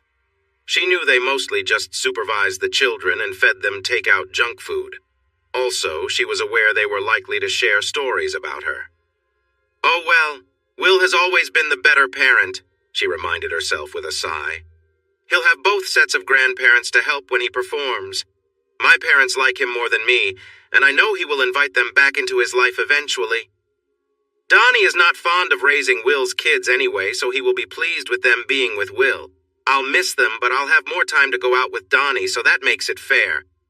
She hadn't noticed that their social invitations were fading quickly, just like Donnie's political dreams. This showed how lost in her own world Sarah truly was. She was not alone in this enchanted reality. The city and county's power held a similar belief that they were untouchable by outside forces and fairness. Then a new band released an album and videos, and suddenly, the comfortable leaves of their lives were shaken off. As the leaves fell, karma caught up to them. Sheriff Alderman already faced a challenger in the March primary. Juan Garcia, a local who had just finished a 20-year career in the Army Military Police, was stepping up. He had served in tough areas before coming back to teach at the academy in Fort Leonard Wood, Missouri, and had returned home to help his aging parents. Everyone knew the sheriff's office had issues, and it was clear that Juan was set to win the election by a large margin. The 65-year-old judge also found himself with a challenger, a local woman with a degree from Texas 8A&DM, a law degree from UT, 9 years as an assistant district attorney in San Antonio, and 8 years in private practice in Pleasanton. She was married to a family doctor who also worked in Pleasanton, and they had 4 children, 2 boys and 2 girls. Their kids excelled in school and sports, earning many awards and honors. Since the judicial district included both Atascosa County and Cow County, Judge Smitherman's position seemed threatened. Candidate Sylvia Cardenas was expected to perform strongly in the densely populated Atascosa County, where they lived. The growing anger against the Smithermans, including the judge, and the news that Sylvia and her husband were buying a ranch just outside Cowtown made it clear she would likely win Cow County too. Corrupt Judge Smitherman had been exposed by Will and had to step aside from any cases where he had a conflict of interest thanks to Will's lawyers. His bad reputation as a harsh ruler had kept the community under control for years, but now he didn't scare anyone anymore. The county judge, a laid-back guy who just went along with things, had a popular opponent, Tim Garza. Timbo had already gained support from 2 local celebrities, and their band had made 3 catchy tunes in his favor. The 2 county commissioners who were up for re-election also faced challengers not connected to the old power structure, and Sierra Garza, Tim's wife, declared she was running for tax assessor collector against a Smitherman supporter known for favoritism in taxes and suspected of misusing public funds. Sierra's catchy tunes reminded people of songs from the first BGH Pundits album. A large credit union from San Antonio announced it would open a branch in Cowtown, located in the newly remodeled Ag Production Credit Building on January 15th. Many residents who had felt mistreated by the local bank owned by the Smitherman family were excited to have a new option. When the new credit union promised to refinance existing loans and provide low-interest loans and mortgages, disappointed customers started to prepare to switch banks. 2 days later, International Trade Logistics, ITL, announced it would build a big distribution center just across the highway from Cowtown and began hiring. They advertised attractive pay that was double the usual rates in the area for positions from trainee to manager. They also offered paid medical, dental, and vision insurance, along with free daycare for employees. Opportunities for growth and advancement were promised to hardworking employees.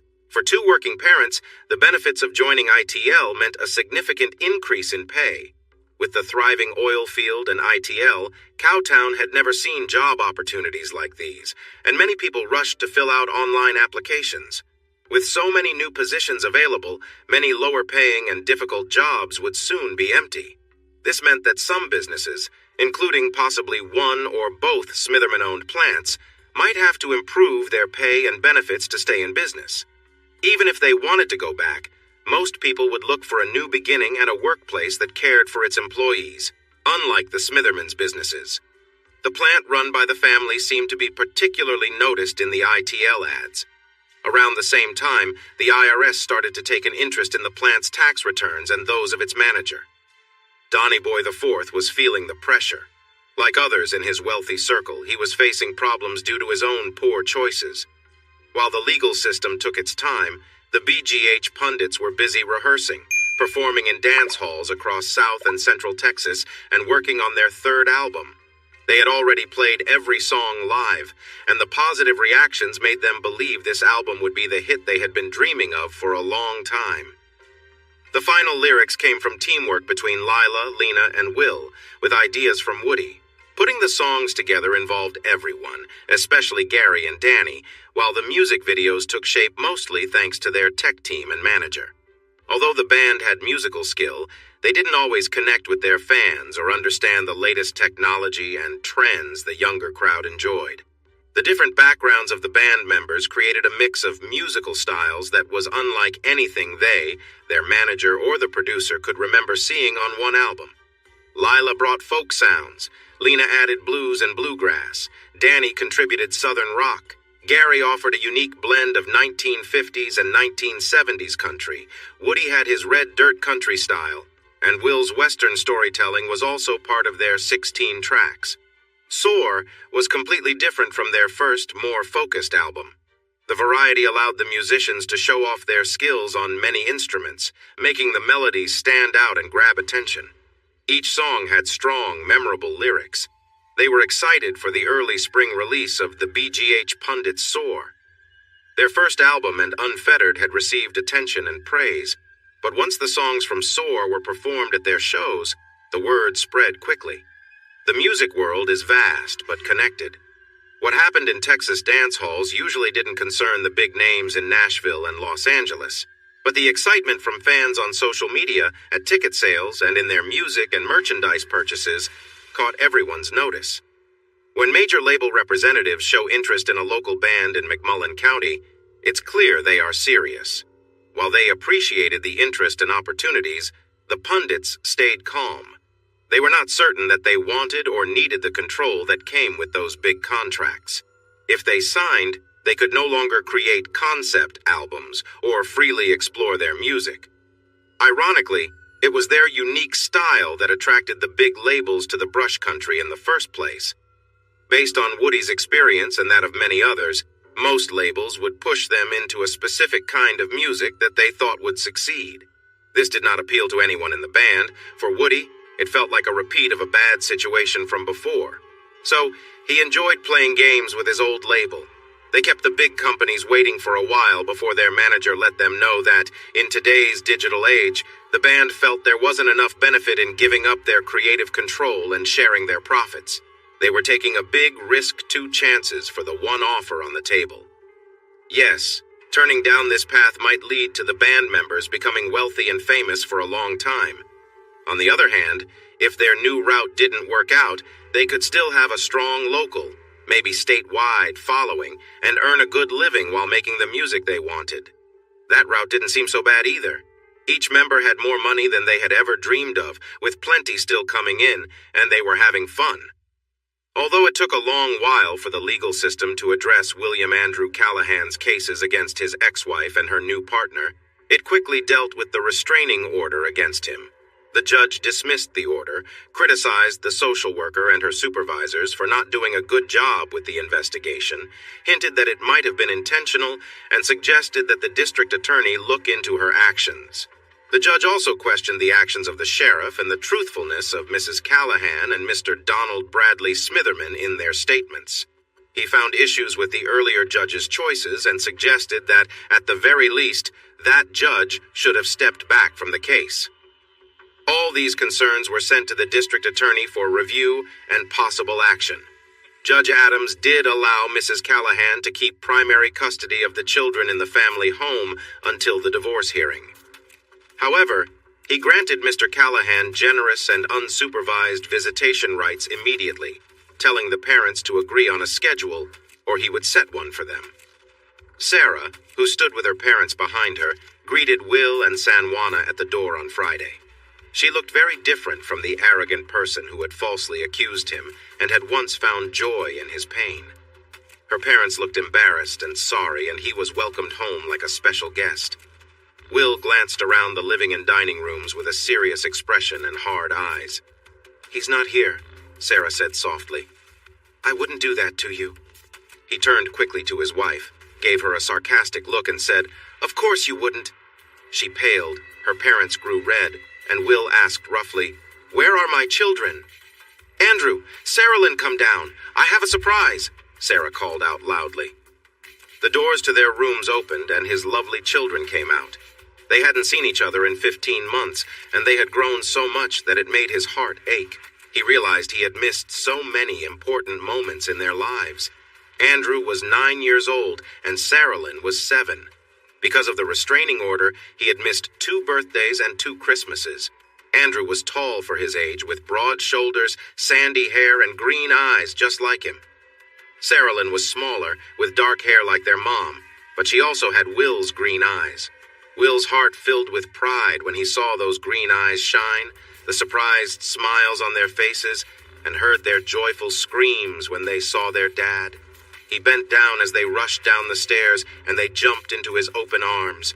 Wordlessly, they held each other close, kissing his cheeks as he kissed theirs.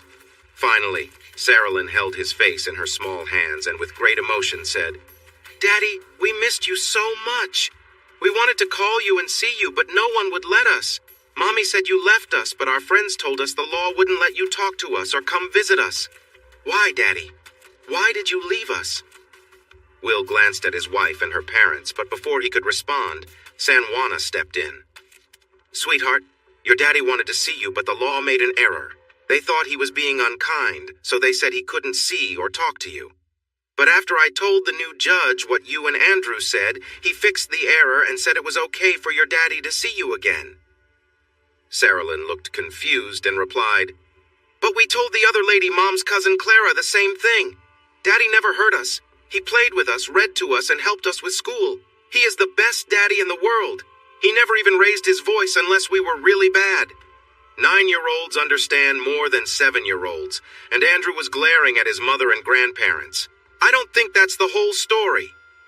The kids at school said everyone in town knows that Mom lied about Dad hitting us, and Grammy and Gramps told the sheriff it was true.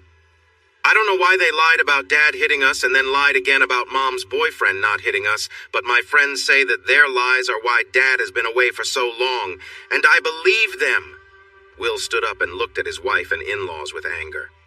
Donnie hit my children? He asked in a cold voice. And you two said he didn't? His father-in-law quickly replied, That's not exactly true, Andrew. Grammy and I were asked if we had seen Donnie hit you or yell at you or your sister. We said we hadn't, but you and Saralyn had told us that he did. Will took a step closer to his wife. San Juana grabbed his arm and said, Will, don't! In a voice that surprised everyone, Will declared, You, my dear wife and the mother of my children, lie and say I hurt and yelled at the children I love when you know I didn't. And now you lie and say Donnie didn't when you know he did? I will make sure everyone knows the truth, and I will change my request to stop you and these two from seeing the kids. And as for Donald Bradley, tell him I'm looking for him and when I find him. That's enough, Will. Don't say anything more, San Juana ordered. You're too angry right now. Take your children to the ranch. You don't want to say things you might regret. Just go on, your friends are waiting in the truck. I'll get their things and meet you at the ranch. With one last look at the Parkers, Will picked up his kids and took them to the waiting van. He introduced them to Gary, the driver, and their friends Danny, Lena, and Lila. Then he pointed to Woody and asked, Do you remember this old buddy? Woody smiled and said, Of course they remember their favorite uncle, Uncle Woody. Come here, you two, I've missed you. Andrew smiled and stepped forward, but Saralyn shouted, Uncle Woody! And jumped into his lap. He hugged her and swayed their bodies side to side while playfully growling, making her giggle. After putting her down next to him, he reached for Andrew. Come here, big boy. Just because you're getting older doesn't mean you can't hug your favorite uncle. Woody playfully lifted Andrew like he had with Saralyn, and they both laughed. When he let Andrew go, the boy stumbled back onto the seat with Lena, who quickly started chatting with him and Lila, who turned sideways to join them. The young women showed the men how to talk with a 9-year-old boy and a 7-year-old girl in a fun and age-appropriate way. Once everyone understood where Saralyn and Andrew stood in terms of maturity, they could talk freely in the van. The 50-mile trip along the farm-to-market roads went by quickly. San Juana stayed just long enough to drop off the luggage and check that the living arrangements were good. Before leaving, Will said, San Juana, I want to thank you and also apologize for what happened earlier. My ex-wife and Donnie have really tested my patience, and hearing Andrew's words hit me hard. I've got my emotions in check now, and I will avoid those kinds of talks about her in the future. Your temper is famous, Will, but you did well considering the circumstances. Just remember, don't confront Donnie physically. That could land you in trouble even without his connections, she advised. It might be wise to consider a restraining order against Donnie based on what Andrew and Saralyn are saying. That could help in keeping things peaceful when Sarah has custody. Just think about it, she added with a playful smile before getting into her car and driving away. The kids were thrilled with the large ranch house sitting high above the river, and they eagerly wanted to ride the ATVs parked nearby. Woody shouted, "Let's go!" and they jumped on for a fun tour. When they paused the engines on a hill overlooking the Frio River, Andrew said, "I really love this place. We've always lived in town, but some of my best friends have ranches like this, and I've spent weekends with them. Saralyn has too. We're friends with Thomas and Angela, so we sometimes stay at Alexander's ranch when Mom and Brad go away." "So, Brad, huh? Is that what he wanted you to call him?" Will asked. "Not at first. He wanted us to call him Dad, but we told him we couldn't because we already have a dad," Andrew said firmly. "Then he wanted us to say Uncle Brad, and I told him he's not our uncle. He got really upset and yelled a lot, but in the end, we just call him Brad." "Looks like he's back to being just Brad," Woody said with a grin. "I guess Donnie wasn't grand enough." Will chuckled, which made Lila glance over at him. She then gathered the kids inside to get a snack while they waited for the guests. "I'll handle the hamburgers," Will announced. lighting the mesquite fire he had prepared in the barbecue pit yesterday. "You all take care of everything else."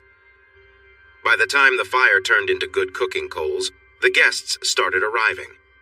Among the regulars and their kids, there were 3 couples with children who were good friends of Saralyn and Andrew, including the Alexanders. Sierra had suggested that Will invite them, and seeing his children's excitement confirmed it was a great choice. Though new to the ranch get-togethers, all 3 couples were friendly faces from Will and Woody's school days. They were happy to be invited and easily fit in with the regulars and the band members. The meal featured grilled burgers or cheeseburgers, grilled onions, and toasted buns with mayo and mustard.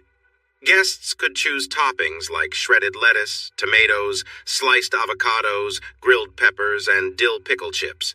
For starters, there were tostadas with fresh salsa and guacamole, and dessert was chocolate chip cookies. It was a simple meal for a nice fall day in the countryside. Games were brought out, some for adults and some for kids.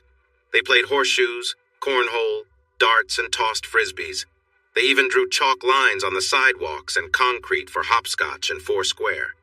Will, Lila, and Lena mainly played with the children, giving the parents a well-deserved break for a few hours.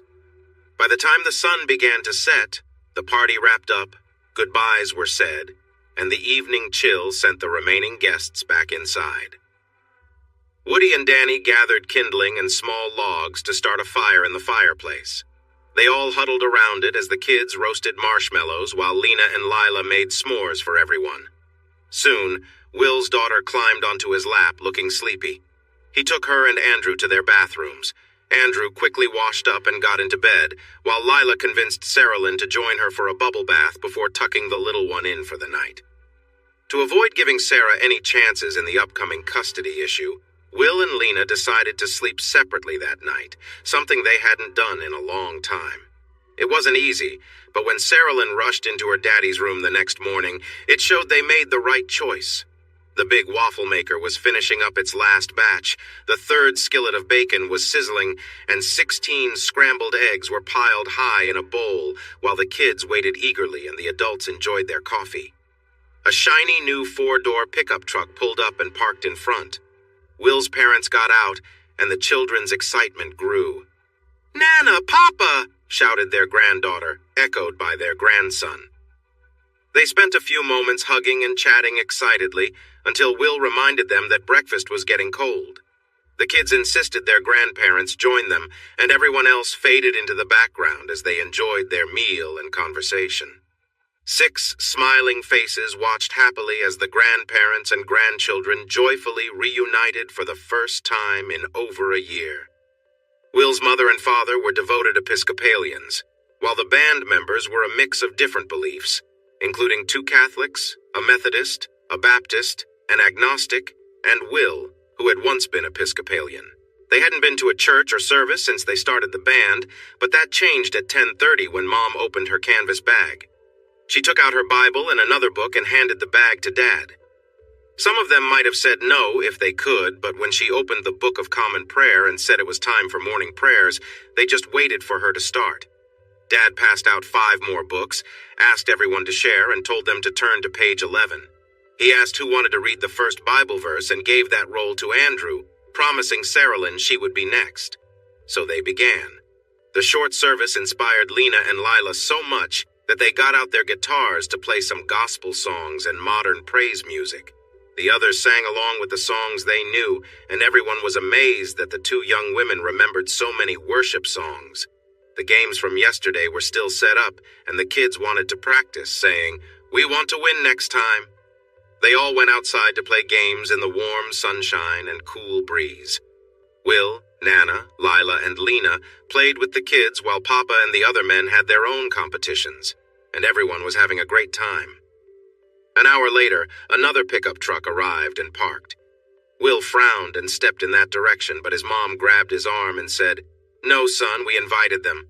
We know you're upset with them, but you don't have the whole story. Let them share their side, we'll share what we know, and then you can decide how to feel."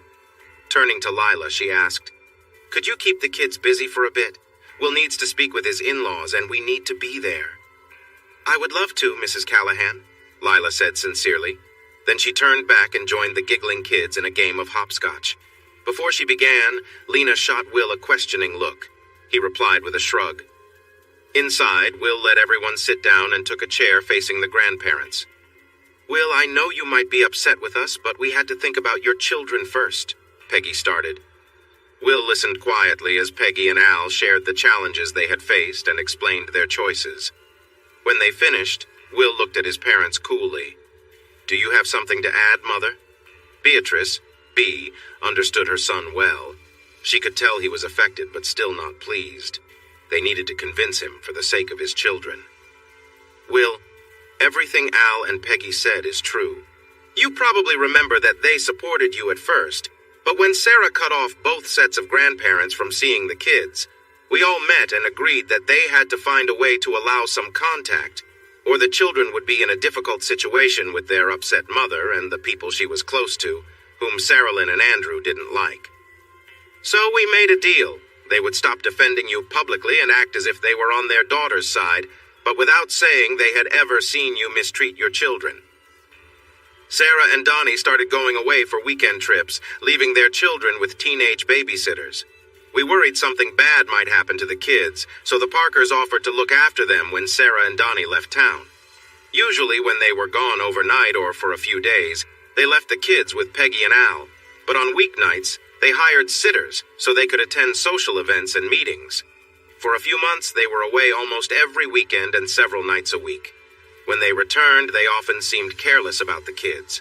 We talked about what to do, including the Parkers possibly seeking custody because of their neglect. Then your songs about neglect and abuse started to play on the radio and online. This turned into big news, and people began to avoid Sarah and even teased her. She felt like those songs were about her and Donnie, and it really affected her. That was when they began to go out less and stop traveling on weekends. Donnie was very angry at you, and Sarah started to stay home more because of what people said to her when she went out, even for groceries. It's strange, but she was hiding from the same accusations she made against you. Peggy and Al would say she finally got to see what it's like to be blamed unfairly. Since their mom was with them all the time during that period, we felt the kids were safe. So, we decided not to pursue custody at that moment and waited to see what your next move would be. When the lawsuit started, we realized you were serious, so we met again to think of ways for Peggy and Al to keep the kids safe and help you understand their actions. This isn't easy, but we're trying to condense over a year's events into less than an hour, Will's mom said with a sigh. What else do you need to know? Will kept a serious expression while listening to the Parkers and his mother. He looked at each person, ending with Al. So, you made changes to my role and both of you stayed silent while my image as a husband and father fell apart. But you did this for the kids? I'm confused about how that makes sense. No, Al, I don't want an answer, yet. Just let me continue. I actually don't want answers to any of my questions until I'm finished, then I'll give you a chance to respond. You often said you cared about me, but how long did you know your daughter was being unfaithful before I found out? It's hard to see you as good friends when you let me be misled for months without telling me.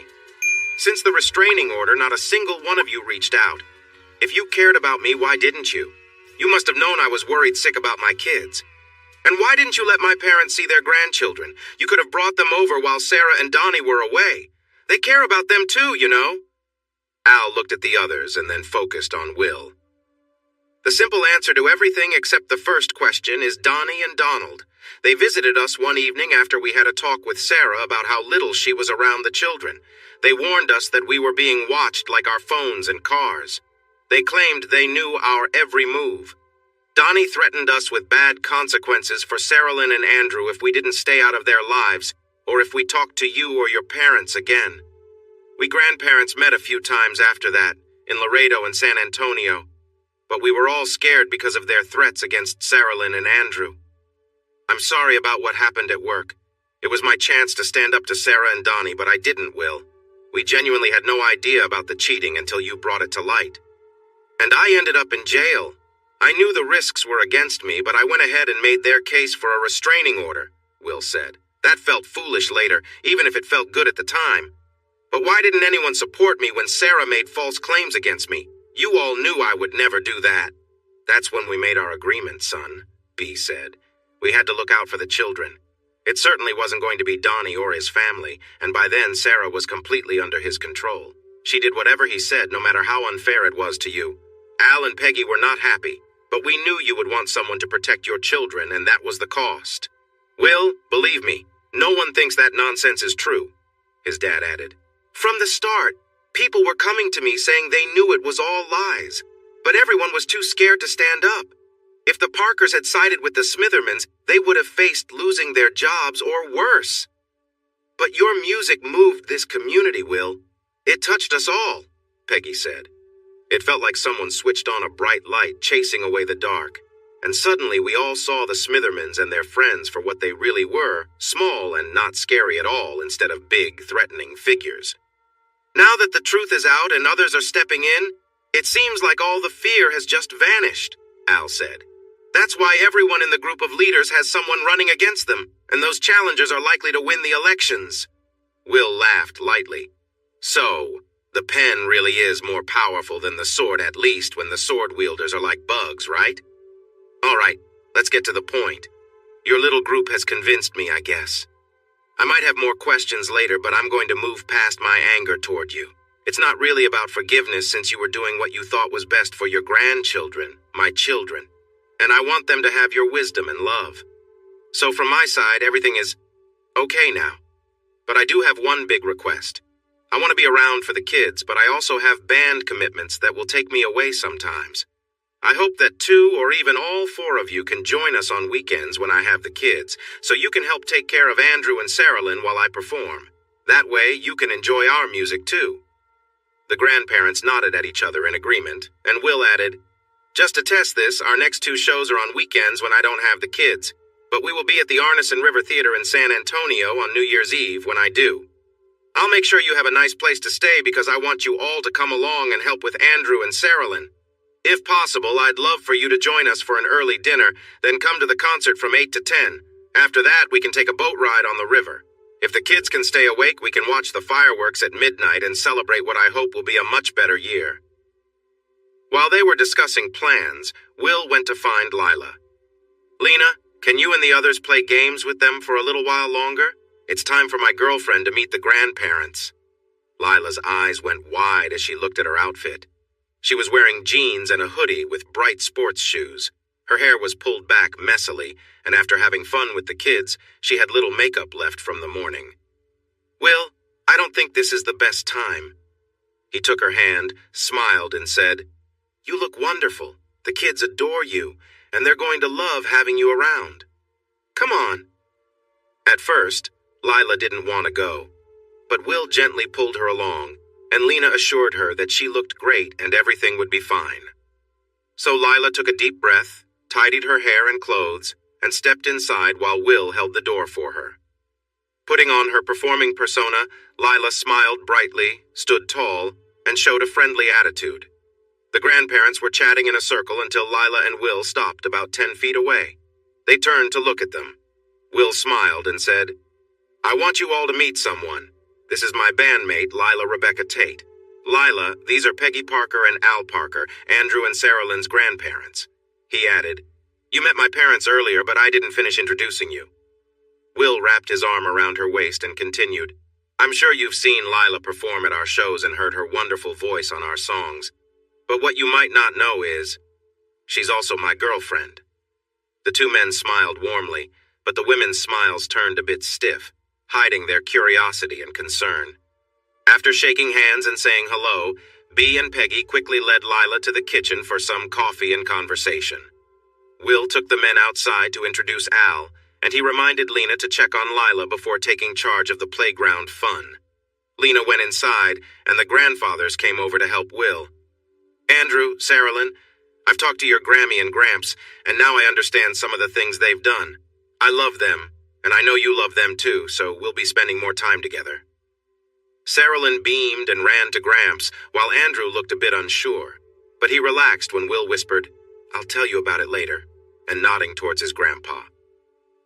The grandfathers took over at the playground, and Will slipped away to check on the girls.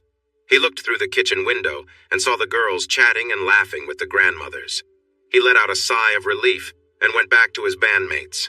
They were strumming guitars, drumming on the table, and working on some new songs that needed extra ideas. They all stopped when he walked up. "All clear?" Woody asked. "Should we take that as a good sign?" "You can," Will replied as he picked up his guitar and joined in. After an hour, Lila came back outside, arm in arm with his mother, both smiling. Lena led Peggy, Al, and Dad out. "Where are Andrew and Saralyn?" Will asked. "Watching Disney on that big TV with tons of channels," Dad answered. "Who owns this house?" Al inquired. "And what's that brand on the gate?" "This was my Uncle Talbot's ranch until recently. His health isn't great, and Aunt Minnie is in a nursing home nearby, so he needs to be close to her and his doctors. He was having trouble coming out here to manage things, so he sold the ranch to me," Woody said. "Is that something you forgot to tell us until just now, buddy?" Will asked with a laugh. "It's not a big deal. I found a local couple to take care of the cattle and the house, so owning the ranch won't interfere with our music. Well, since you've settled in, I've got some news too. Remember Vincent's Crossing on the Nueces? The wealthy person who bought it from my great-aunt started to run out of money and tried to make it big with cryptocurrency. That didn't work out so well, and he got in trouble with some lenders. They lost patience just when I offered him 50 cents on the dollar cash. He took it. I haven't been there since Aunt May got it from my grandfather's estate 13 years ago. I bought it without seeing it and paid a lot of money for it, even though it was half the asking price. For all I know, I could have bought something that would cost me even more in repairs. My realtor, Tina Welch, promises me he fixed the roads and fences and built what she called a great lodge with guest houses. But she admits she hasn't seen the place in years. She didn't even go check when he called her in a panic, asking if she could find a buyer who could pay cash immediately. She called me, knowing I might be interested since it was my great-grandfather's homestead and that I might have the cash to buy quickly. I told her I was interested, but not at that price. She asked me to make an offer, so I offered half, saying that's all I could afford. She laughed at my offer, but he didn't. I guess his situation mattered more to him than the ranch. Woody remembers the place, but the rest of you have only seen it from a distance at Billy Goat Hill, which is a couple of miles away. The Nueces River runs through the middle, and there's an old county road that is now private. It has an old bridge over the river. That bridge is probably from the 1800s. We used to swim in the river and have picnics under the oak trees. Tina says most of the old buildings my ancestors built are gone, and the new ones are on a hill that looks over the river from the northwest, where we used to hunt. The owner has until 3 this afternoon to take whatever he wants, which is why I begged off the practice session tonight. I'm really eager to see it so I can decide if I want to keep it or sell it, and I plan to be at the gate right after 3. Anyone want to come along? Lila knew about his secret purchase, but the others teased him for keeping it a secret before deciding they wanted to go see it too. Will's dad had tears in his eyes, happy that the historic ranch was back in the family. He gave Will a big hug and a pat on the back. "I'm so glad you two are using some of that extra cash to buy something meaningful. You know what they say? You can take the boys out of the country, but you can't take the country out of the boys." Lila and the kids rode in Will's pickup while their friends rode in Woody's truck. The grandparents took the Parkers' SUV after they dropped off the Callahan's SUV at the high school parking lot. Tina met them there. She was another friend from high school and was full of excitement about the old Callahan place being back with the Callahans.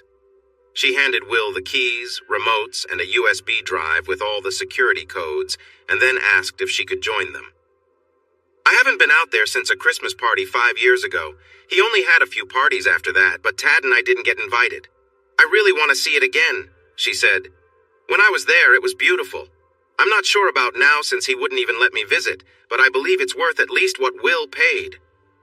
Tina climbed into Woody's truck and entertained everyone with stories about the historic ranch during the short 10-minute ride. At the entrance, there was a large, fancy steel gate. It was opened with the remotes, and there was a keypad beside the driver's window for visitors. The road was made of crushed limestone over a solid base and needed some work, but it was built well above the rich black soil, which they knew could get very muddy when wet.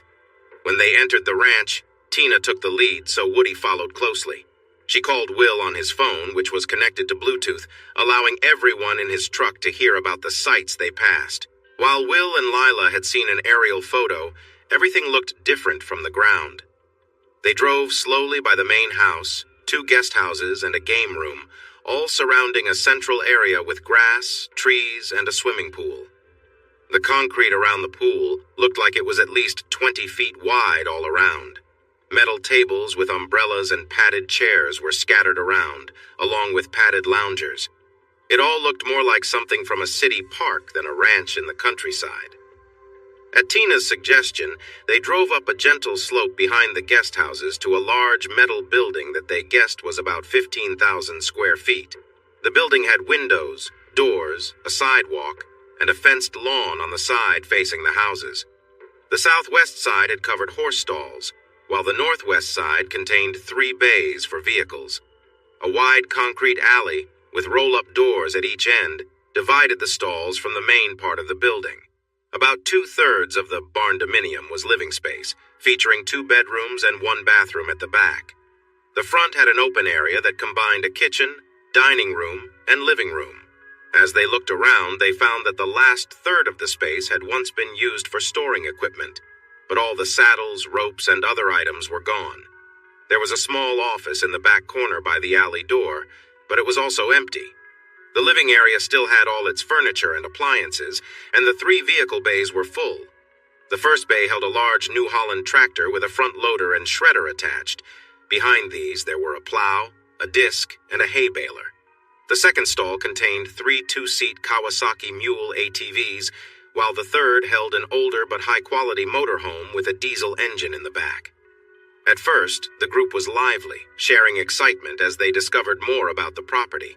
But after seeing the barn and its contents, the walk back to the main lodge became quiet and thoughtful. Will couldn't believe his luck, while the others felt a bit uneasy, thinking that such good fortune couldn't last. When Will used the code to open the main lodge door, everyone was amazed. The lodge alone was worth more than what Will had paid for everything. They walked into the great room, a spacious area that had several clusters of couches and chairs facing large TVs, with laptops set up in cozy corners. A long wooden table with 20 chairs filled the dining area, which was separated by a granite top bar from a modern kitchen featuring black granite countertops and stainless steel appliances, plus a big walk-in freezer. Now they were all wide-eyed, and Tina enjoyed their surprise. She nudged Woody and said, "I told you." "No, you didn't," he replied. "This is way more incredible than you described." Lila leaned over to Will and quietly said, "I agree with Woody. You made it sound like a nice ranch, not a mansion with a pool and guest houses." "I had no idea," Will said, still in shock. For once, listening to my instincts instead of overthinking really paid off.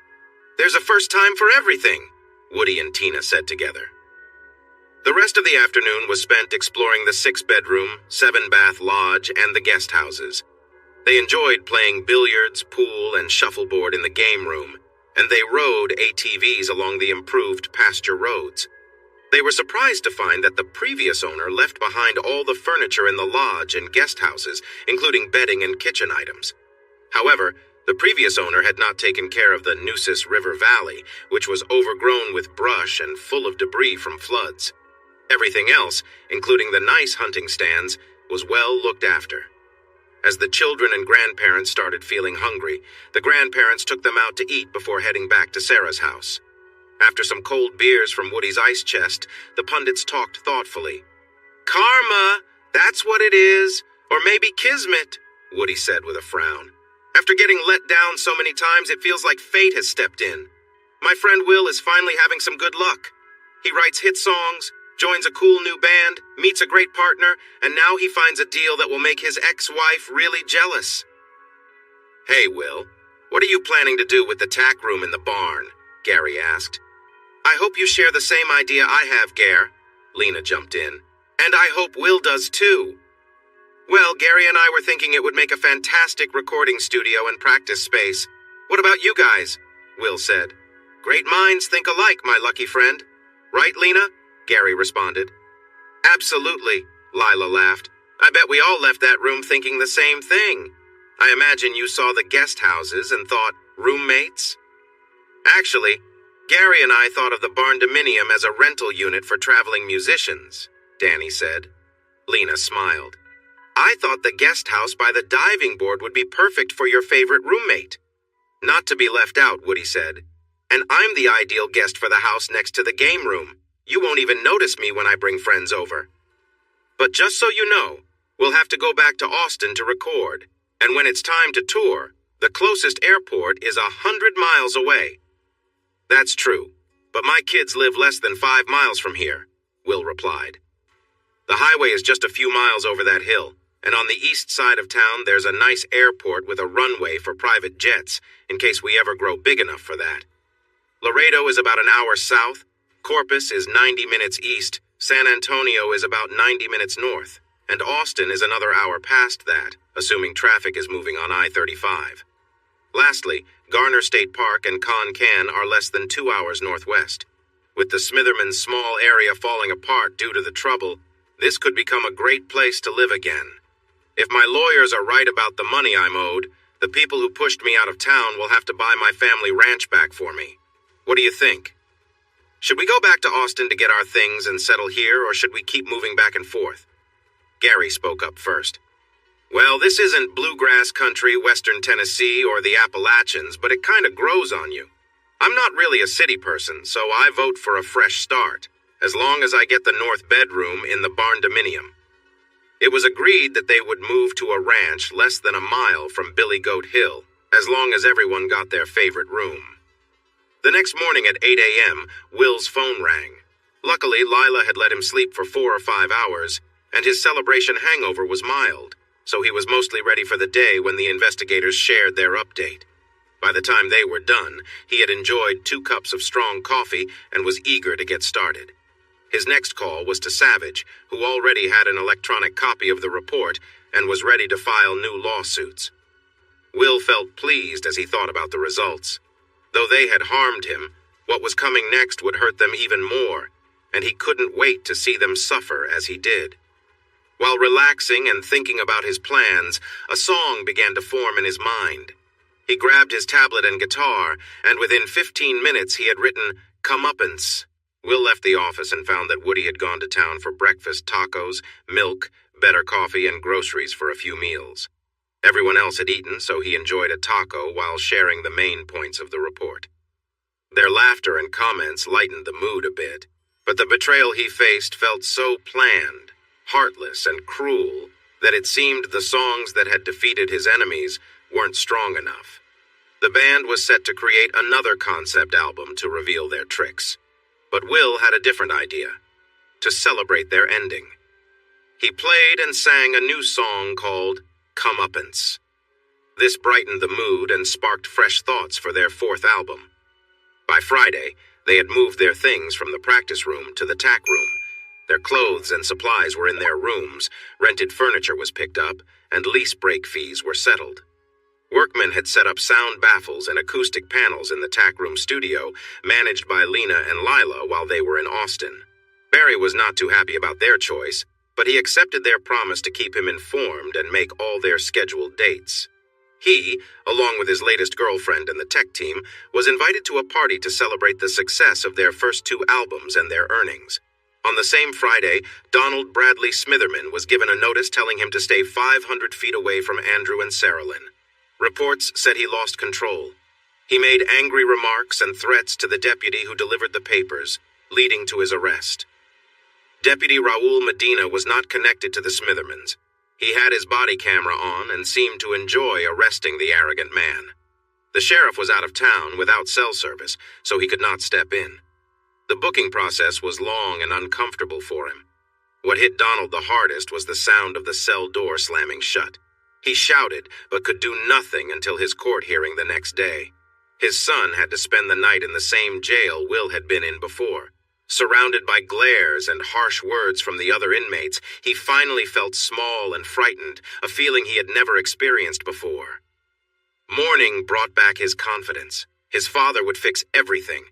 No one could treat a Smitherman like this. His dad did get him out on bail, set at $250,000. But they discovered the charges could lead to years in jail. Disorderly conduct, threatening a police officer, resisting arrest, these could mean 3 years behind bars. His father was upset with him, and even angrier at the police and the judge who scolded his son. Who do they think they are? He thought. Don't they know who we are? Smithermans own this town. I'll make sure they regret this. 3 hours later, encouraged by his father's fury and some whiskey, Donald decided to take action. Court order or not, he was going back to Will's house, confronting Will's family, and showing them who was in charge. He felt determined to make his point. If Will tried to interfere, he meant to take drastic actions. As he parked his Escalade in the driveway of Sarah's house, he noticed a police vehicle down the street. Suddenly, a sheriff's SUV sped towards him with its lights flashing. "Sir, get back in your vehicle and leave the area immediately. You're breaking a court order," shouted the officer from the SUV. Frustrated, he raised his middle finger and yelled an insult. He pulled a weapon from his belt and waved it around, ordering the officers to stay away from his home. They called for backup and positioned themselves safely behind their vehicle. "Place your weapon on the ground and lie down. We don't want to hurt you, but you need to listen to us right now." In that moment of anger, he reacted without thinking. He aimed his weapon and began firing at the deputies.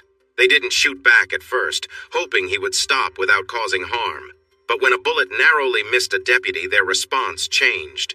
One bullet hit him in the shoulder, and another struck his hip, throwing him to the ground. Still yelling threats, the deputies warned the incoming units that he was armed and had fired at them. More sirens and lights announced the arrival of 2 additional police vehicles. From a safe distance, Deputy Gibson instructed him, "Drop your weapon and raise your hands. We don't want to hurt you more, but if you fire again, we have to act." By now, the pain was overwhelming, and he realized how serious his situation was. He didn't want to end up hurt or worse on the sidewalk. He was part of a well-known family who had always held power. Weakly, he tossed aside his weapon, raised the only hand he could move, and pleaded, "Don't shoot, I give up. Please help me." What a Christmas morning it was. The large fir tree in the lodge was surrounded by gifts. Many were for the pundits, or the grandparents, but most were for Will's children, who had already received one special gift for each of the 12 days of Christmas. The grandmothers fussed over the gifts, worried he was spoiling the kids. But he reminded them that he hadn't been able to celebrate any special occasions with them for over 15 months, so he felt justified in making up for lost time. The grandmothers, along with Lila and Lena, had prepared a hearty Christmas feast that would last for 2 meals through the day. Woody's old girlfriend, Samantha Parker, spent the day with him, often sitting on his lap or close by. They went into his house together in the afternoon. Samantha returned on December 16th, after school let out for winter break. She worked as an elementary school teacher, and they quickly got back together. Now they were always together, and she was looking for jobs in Pleasanton ISD, which was near Woody's ranch, for the next school year. Sarah spent Christmas morning and afternoon alone, crying and remembering better days before she was tempted by wealth and power. She had spent the night before celebrating with her children and parents, but now they were all with Will. Will was the person she had loved since childhood, but had left for Donnie. She wondered what she had been thinking, so she cried even more. Meanwhile, Donnie was stuck in a hospital bed in San Antonio, feeling embarrassed. He had a urinary catheter and had to use a bedpan. But despite these troubles, he felt it was better than being in jail. He was scheduled for shoulder surgery on the 27th, and while that wasn't a Christmas gift, it was the closest thing he would get this year. His hip replacement would have to wait for months after some physical therapy for his shoulder. He reminded himself that he was safe in the hospital for now, even if he knew jail awaited him after his trial. He wished he hadn't gone after Sarah just to hurt Will. The Billy Goat Hill pundits drew a large crowd by the San Antonio River, and the local ABC television station aired their performance live for New Year's Eve. The audience cheered all night, but the loudest applause came when Will brought Lila up from her keyboard, placed her in a chair that appeared on stage, knelt down, and asked her to marry him. The crowd went wild along the river and in homes across South Texas watching on TV. She said yes, and then Will sang a love song he had written for her. The fame of the BGH pundits grew even more as the new year approached. Later, they hosted a fun gathering for their friends on Super Bowl Sunday on top of Billy Goat Hill, which only added to their story. This tale, however, focused on Will's heartbreak and how he sought to make things right. That chapter was now closed. Thanks for watching this video. Don't forget to subscribe to Infidelity Plus to stay updated with more captivating tales of infidelity and payback. Turn on notifications so you're the first to see our latest content.